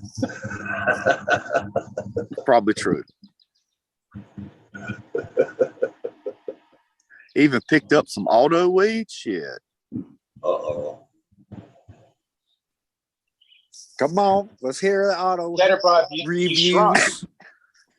What? Second one tonight. You shrunk. Yeah, it happens from time to time. Your arms and legs are just like, all connected and shit. I can make my arms longer this way. Superpowers, man. Thunder Dan, how come you don't have any sun yet? You're muted, Cheddar Bob. It's coming, bro. That Good to come outside before it tries to melt your motherfucking ass. This is what happens when you live in a place that sees the sun first in the country. When'd you get sun? A few minutes ago? No, about 4:00. God damn. Yeah. What time does it get dark though? About 8:30, 8:45 right now. That's pretty good. About 8:30. It's pretty dark. Oh, okay. See, we stretch out an hour past you. It's about 9, a little bit after that now. Yeah. Not dark till 10 here. Okay. Yep. You hear them fucking birds though, don't you? I swear I need an AK-47 to run these motherfuckers off. You know what they're Jesus, you saying? gotta be Look a at pretty his good shot blackberry. with an AK-47 to hit some birds, man. They're looking That's at why my they make. blackberries. That's why they All make of them bird. saying, "Here they That's why they come." make bird shot, bro. AK-47. Yeah, AK-47 with bird shot. Big shot. That'd be something. Just get yourself a slingshot. Fucking birds. All they want's my blackberries. All they want. Oh, shit. Once they eat the blackberries, they leave. Motherfuckers. Got to cover them things with black netting. Yeah. Or have more blackberries. Well, there's plenty of wild ones around here, but they're all thorned, and mine are thornless. So you know they go rape mine first, and then they go deal with thorns. I love eating. I grew up eating wild ones all the time. Take a mower down through the center of that. If there's a big brush of them, put some posts in. You got yourself a. You gotta get some of that pigeon wire. Yeah, we'll have to try to do something. Just you run them like you would rows if you got a whole field of them, and just run it through like rows. And you can put a T-post on each end or a wood post on each end and drive T-post through the center of that row where that is, whether it's 50 foot or 20 foot or 100 foot, and then just fish the wire through the center of that, and they'll grow up on that, and then put 1 or 2 or 3 wires for a trellis. And then next year when they die, you can go out and weed the ones you want, kill the ones you don't. Just mow that center.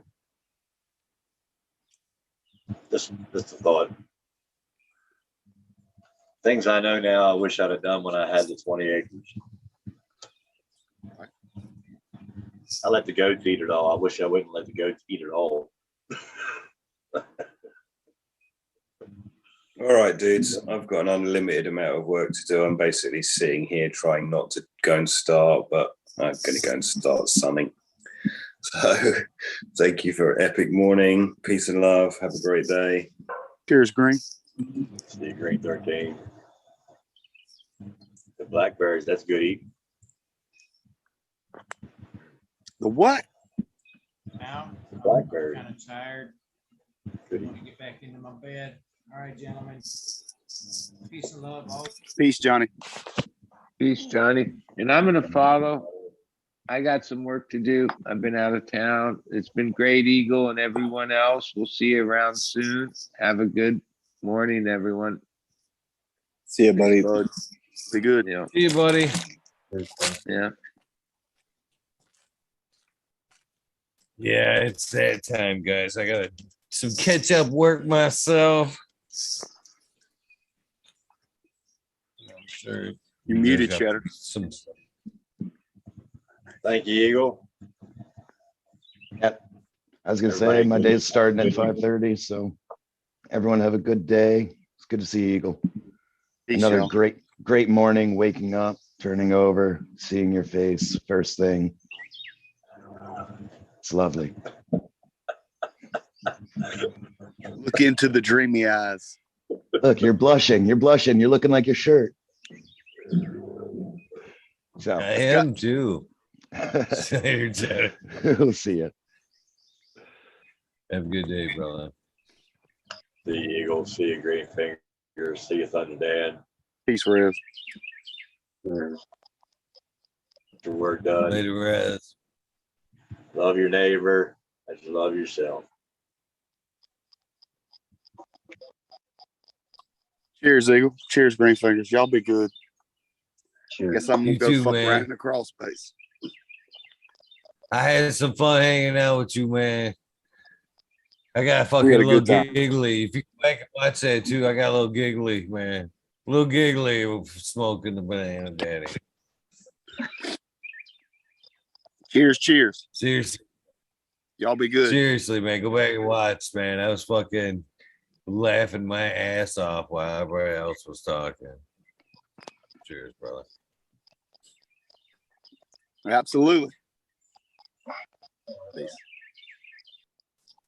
Hey, good day, man. Everybody go plant some seeds. Eagle, thank you. It was a great weekend. Fucking hopefully it's a better week. Love you. Have a great morning, night. It's just not the end of the day without a fucking green fingers goodbye. Right? I haven't slept right, man. I haven't slept right. Shit, I haven't slept right because it's been hot, 115 degrees by 10 o'clock in the daytime. I'm like, what the fuck, man? All right. Love you, Eagle. Have a great too, day. brother. You too. Whoa. With that being said, it is time to wrap up by 6:53. Holy shit. Holy shit, 6:53. These things are adding up quickly. I don't know what the fuck I got on my lip, man. It fucking zit. I was thinking as I was drinking these fucking cans I was drinking all weekend. Oh, there ain't nothing off one of them fucking cans. I'm gonna be pissed. Put the old sexy specs on while I do some fucking shout outs. Get back to some music. Here we go. This shout out friendly, maybe. What else we got here?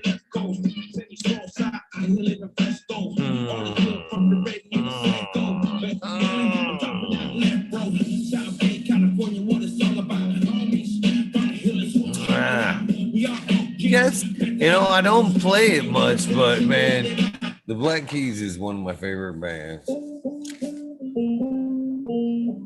I've spent a lot of time listening to some Black Keys as well.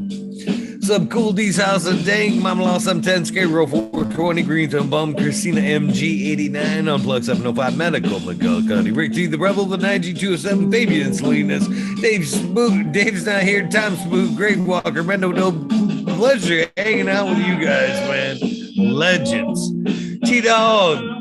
Another great fucking hangout this weekend. Doug Beetle, Red Eye Jedi Girls, Mother Nature, Justin Conway, Duck Bleed, Run Boy 7426, Justin Conway, or Justin Good, or Trey State Man, Okie Roar 75, Corey Trevor, Mike Wallace, Mo Vision 420, Bujo Cat Name, Taco Down Slug, Rick S. In the Bushes 827, James Siemens, Kevin Hahn, World's Last Hope, Pat's Fan 420, Bio Winter, Dirt Road Dude, Kennedy Seba, Jose Ramirez, Red Eye Rustler, Dave Goblin, Dr. Buzz Lightyear, Acetone 710, Candy Queen, Genetic Savvy, Tanazi, Boomer Dirtman, Dan,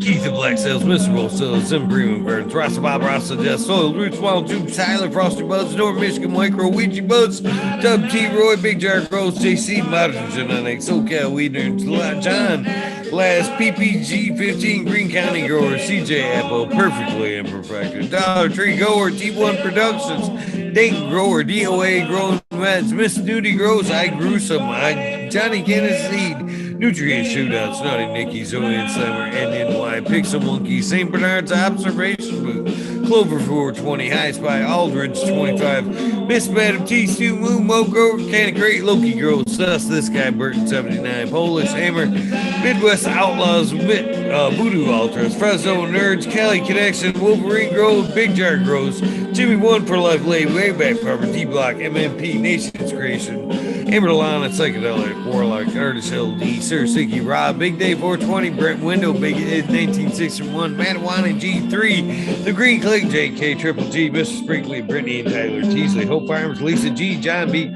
John B2 Gracie for you, BGWG 420, Dr. Boswell, Purple Thumb OG, Anthro Sensibility, ain't through, just space 420. Beast Coast Grower, Sir How, Trey Malone, keep it real. Hangers at 420. Sub Zeppelin, on it everywhere. BT, Double D, Grows, Fingers, Green Buffin, man. Now exploit yourself, self life, school of crop, because I love it. Green Mountain Grower, Southwest Okie, Real 100, 212. Andy Man, Brandy Family Farms, Page Farms, Meow Flower, Ryan Henderson, 313. New Silver, one King of Magpies, Andrew Michigan native, Mary Jane Medgard, Dreamer 77, Double D Bad Bunny, Nutrients, Mr. Green Pots, Mr. Green Nugs from 619 to 664. Spaniard Kruger Jones Grow, Papa G Grows, Raz Haven Joe Grows, Cast, the Grow From Your Heart Podcast, Lady Luna, the Green Men Flag, Dream by Miranda, Sony, Greek Lost Art, Mr. No One, LG 420, Giant Mike, Prometheus, Old Pete Witt, David Coleman, Mason 662, Scruggy Mix, Scruggs at the fourth. The Goddess Scrolls, Kelly Burgers, Chad Brad Family Farms, Paulie B, Kevin Joji, Mike Honcho, Jay Huggett, UTA Green Tree, Hunter Kush Cloud, Joshua Stevenson, Organic Home Buds, Warren Nelson, Cam Wood, Payne, Mystic, Show Love Always, Kelly Stone, Kelly, yeah, Texas OG, Chuck Norris, Sarge S, Claire Fresno, Happy Guy, 311 Mix Up, Kinder Gross, Evergreen, Hayes, G Friends Street, MMJ Matt, SA Bog, Dragonfly and Bead, Justice Smith, Travis Walls, Lucky Mike, Seattle Chronic Seeds, King Chronic, Titan from Blesco, Seed, Django Gas, Obasco like John Smith, Tommy Jokos, Woke King, Raz, Pop Little, Soul Roll, Spiky Pilot, Oscar Green Jr., Matt Silver, Into 11, Stephanie B, Sharp Pulley 989, Von Braun, Suburb Garden, Solar Nation 420, Joe Y, Bugs 1, 313 Grower, Painted Lady, Frank Boo, Jake Myers, The Mid, The Chat, Mr. Manny D, Bag Seed, Dr. GG, Seed Chef,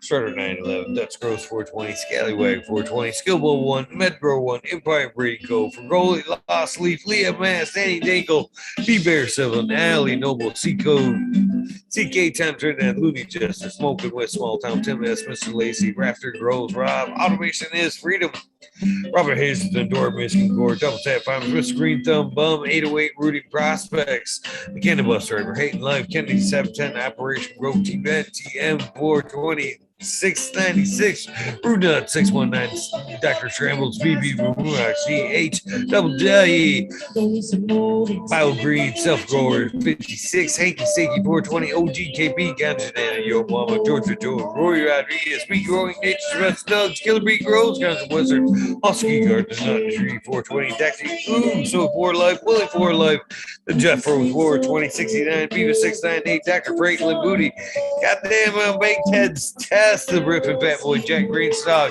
428, 420, Moose Farms, Charlie Farms 420, Aldridge 25, Smiley's Garden, JD's Misty Doug, Smoking Grove, Fraser, Volkowski, Twisted Roots, Faded Farm 420, Jeff Jarowski, Genetic Memory Farm, St. Paul 420, Mr. Banksy, Joe Carter, Mystic Marks, Mystic Grower, Ginger Stamps, DT, E, Grows A, Rick Wolf, DLP 2372, Ned Denver, Mike Denver, Sergeant Bear 420, Cam Trooper, Blind Cat 420, Light It Up Again, Tim, UKSIF 420, Buddha Boy, Devin Shipwreck, Medical MJ, Budsville, USA, Resurrection Prophet, Chris Martinez, Nate Man Dan 420, Nate Man Dan 420, Red Center Farm, Good Life, Jody Bell, Cheech B, Most Hated Grower, the Major General 420, Army, the American One, WJ 714, Sharate, Skinny Olsen, Mountain Sky's ready, hit that hot fire, Chris Mertz, Ian, Save Robbie, Sergeant Live, Happy Fate, Cam, Bigger Lakes, Finance, Ridgeback, Dozer Moon, Southern BT Grower, Choose Medical, Jerry Bear, Plus One, Mushroom, Secret City Pioneers, My Little Tent, 2042, Space Walker,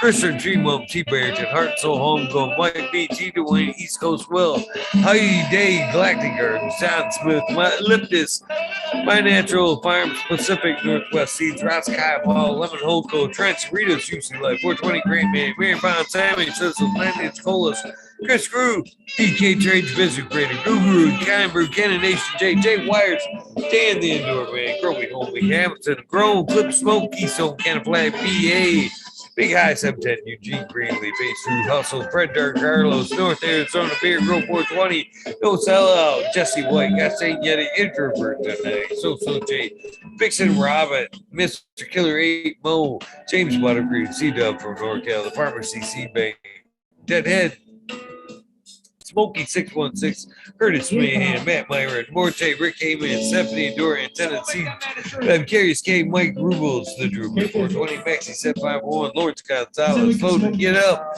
Sue Moon, Papaco 719, Make with Shake, Baby, Old Swamp, PWC, Growwood, Lord Wash, Mr. Weedbutt's Old School Grower, Chad West, Florida, Honcho, Grower, Florida Nugs, My Little Piece of Heaven, Pugent Sound Seeds, Galactic, Goliath Grower, Richard T, Crispy Wannabe, Mr. Soul, Boom Spectrum, Gone God, Lori Hanson, Real 2,000 Years of Tradition, Mr. D. Connolly, Pimp Jamming, Roadie Face, Showbiz, Sasquatch, Fuck Google and you, I'm going well, Canadian Resort, Forwarder, Carl Roy, Zephyr, Alma Farms, Tannery Farms, Seldom Seeds, Oak Park Gardens, Hal 97, 82, Skunk Backs, Martial Artist 2012, Microslave Hefner, Danny McDizzle, Medically Vic, KGB, Robert Mr. Greenfingers, Motherfucking Thomas, Ranch Coast, Punchy Monkey Balls, Andrew Champion, Bobby Len Meats, Trench Digger, Mr. Mac, Tony Lake Below, Bill S. Sweet Bee, Stater Do This is Minty, Country Roots, You're on Fire Genetics, Earth Creeper, Big Ray 420, CD 1 and 1, Buds and Hazard, Risk Club 14, Peter B-Man Farms, 616, Nullop, North X, Ruben Ruby. Timothy McKimmons, Justin Beans, Chronic 88, Fat Belly, Real, Jennifer Steele, Cannabis 03, Turf Farmer, Shannon Stevens, Carlitos, Latino Skater Country, Mr. Speed, Wolf, Steve, Firesaw, Wally Wookie, The Goddess Grows, Rasta Bob, Whitefeather Grows, Burning Shroom, Stone Grows, K-Bang Grows, BX Gun 81, Smith, Duke, New Grows, Sean McCann, J Monks, Dank Agenda, Walla Cannon Grow, Fall Dog, Huron Cannons, Council, List Players, Spark Web In, Justice Make 420, Ben Press Grove, Thriving Herbs, High Boy, Your Man Grows, We Be Growing, Australia Grow, Love with the Plan, Argo American, Swamp Poker, Unfrozen Caveman, Hawaii's High, Surf Crab, Micro Good, Chef Lowenfels, Mobius Gross, Dank Brownie, Dan D, Elliott Harkins, Domestic Flavor, The Forging Gardener, Overwater, Overkill, Seattle Steve, Shadow Warrior, Valley Green 514, Amelia Jensen, Authentica, Dr. MJ Coco, Brandon Russ, Matthew Gates, Cheese Bags, Drone Star, Shotgun Willie, Dank Yoda, Jay Simmons, True Bro, Rose, Clackamas, Scoop, DJ Conley, Air the Grower, late 1978, Michigan Grow Buzz, Your Boy, Roy Boy, Delta 9, Jay McDaniels, Clackamas 420, Signals, Dylan Signboard, PSC Farms, Husky Garden, Sun Grown 707, J8 Dro, J420, Cascadian Grove, Tito's McGee, 4 Plants 8, Weedworks, Captain Scrawl, Chunky Ball, Tom's Warrior, Jackie Young, Jerry Lee Live, McGaster 70, NEN, D Urge, Green Jr. Leon from All Purpose Plus, 11 Swamps 11, Bindu Buds, Michael Ross, Plenty, Richard Forbes, David Pimento, B4, Peacock, Nick T, John Reese, What About Bob, Prince Patty, David Berman, B Green Puffin Man, P. Dudley, Jay Chung, Sarge Rose, 818, John Wayne, Carolina Root Sister Gold there, Dana L, Dana Reno, KNF Gardens, Blank 1030, choose one, only B, Farmer James, Crypto Dope, HIP Road, Matt Jareen, Dan Marino, Chronic Wonder, Sunrise Grow, Top Floor Genetics, Small Bishop 420, K2 Jesse, Mr. Mind Dog, Nelia, Rooster Farms, Alex Hardy Gear, Minnie Cropper, Daniel Gross Photos, Vent Drone, Sunrise Gross, Lexi, Brittany, and Koo and Chase, I love you. No limit now at 1-6. Crumpy Toad, Alchemist, and Canna Mix. Soulborn Dixon, Alex E, Dirty Or Catfish, High Power, Thunder Dan, Propagation Station, John McDaniels, Lisa Marie, Sergeant Gross, 818, Blaze, Alien, Fried Viper, Professional, Eagle Proper Warrior, Sales Smash for you, Breaking Sound, Dave Dutch, it's Keno, Kelly Maxwell, Captain 420, Breaking Sound, Seat Fat, What About Bob, Bill Justice, Pop Rooms, John Gorski, John Doe, Jensen Gaser, THC, 4PTSE, T Barrington, Honzo Grown, Swamp Cat, Polero, Can't Pick Up as because Jen Doe, Mr. Manny D, Canterbury, 420 AB, Norman Frank Guerrero, Beer PJ Brent 74, CK Brown Guy 420, Peckander 420, Bernie Tree Main, EA Gray Sun Grown 207, Hydro Daily, Him with Gigi, Jamie Rames, Supreme Grape, Tony Rockefeller. This is awesome hanging out with you as well. Caveman, Cannabis, Root City, Sin, Hawaii Sustainable, Midnight Roots Dead, Cynic, Knuckles, Michael P, Paul B, Quick B, Nimble, Buddy E, Kilowatts, Michael D, 4889, Disbandis Brother, Massilia, Matt Grayson, Madison, Chief Hydro Daily, Concerned American, Cannabis for one, Freedom of Speech, Dr. Joints, where these streets, Conscious Sudoku, 710 is oil light side down.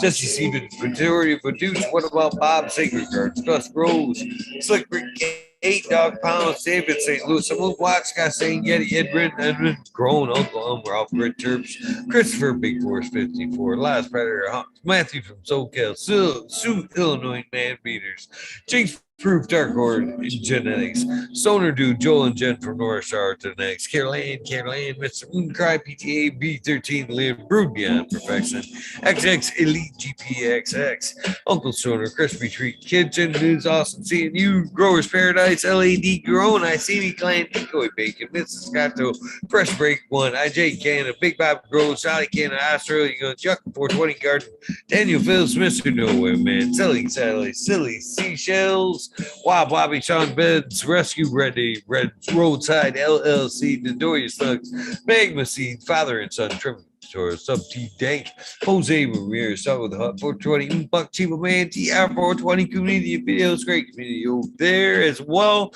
Detroit River, Louis Garcia, Michael P, AJ Everyday, Captain Auto, Chatterbob Dean, Maine 420 Men Grower, Cookie Coops. I see the Cookies Coop, Jake Kendricks. There we go.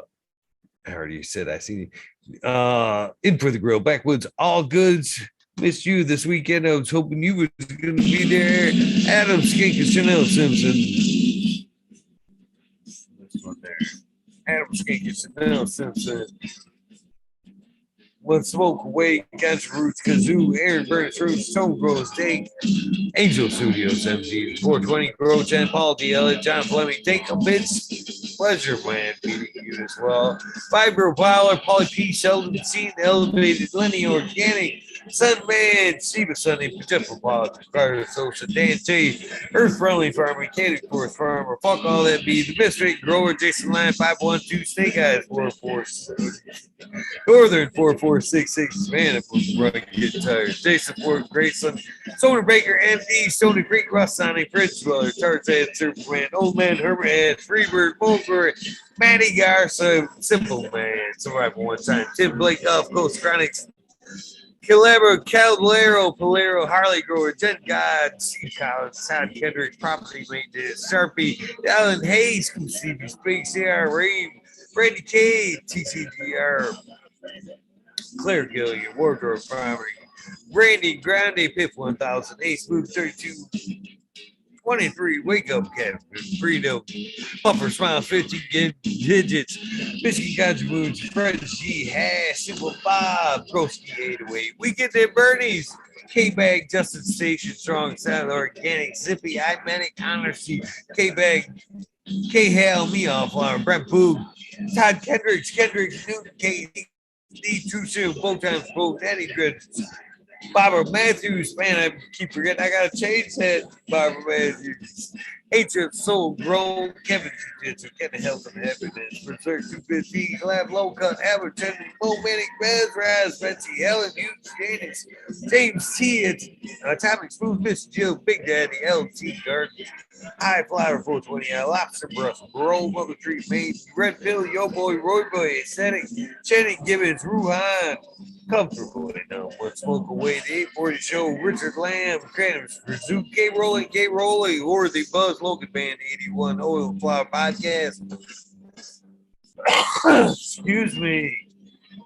Got Prospect, Warren Dixon, Big Lady, La Kilmondo 420.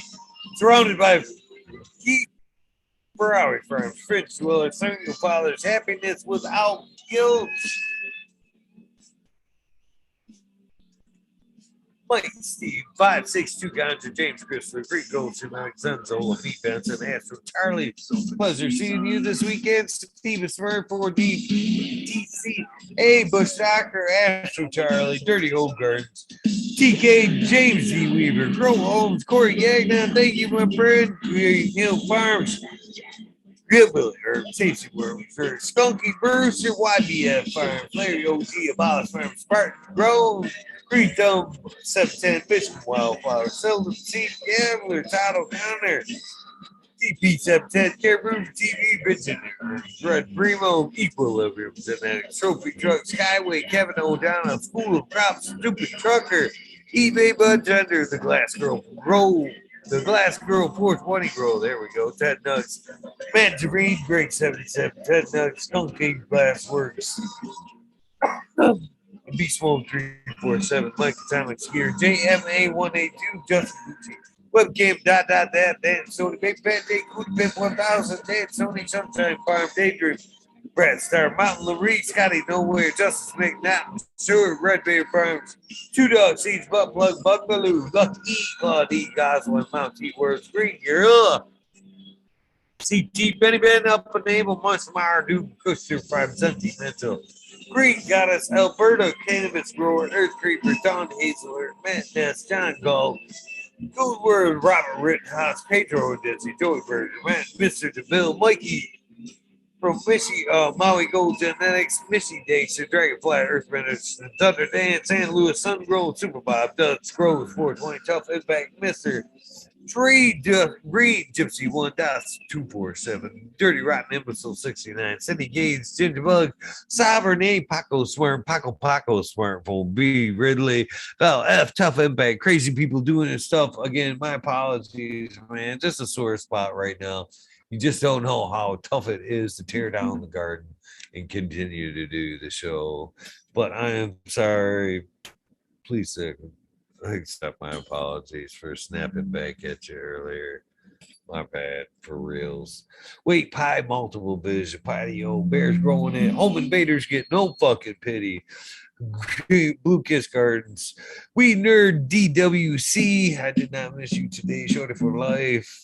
Scotty, say Token Pirate, Brittany Nicole, Sacred Guard, Rasupa, Joey One Love, No Mr. No BS, Penny Pepper Rippers, Frank, Roddy 420, Keep It Cheap, Dog Days Garden, Corrine, Big Force 54, 420 Grove Gardens, Luke Sell, Pearly Breaker, Christ, Trichome Juggles, Diggity Dank, Elder BC, Lord Camp, Swimmer 22, The Grove Boss, Jim Clemmer, Northwest NB Closet Grower, Blinded by the Light, Wheat Variant, Grown No, Miss Fishes, Doc Callis, Mr. Toad, Uncle Rick, Mr. 12 and Trump, Miss Cassie Pirate, the Pirate Fairy, Mr. Like Mark Leafly Hill, Patty Cat BK, Urban Reno, Red Dragon Brothers, Shirley of a Girl, Jab Hunter, JD, GML, Leafly Wiggly, Cam the Cannon, High and Tight 420 PT, the Humboldt Local 2.0, Nick D, K Good Farms, Zachary G, Say Your Word, PU,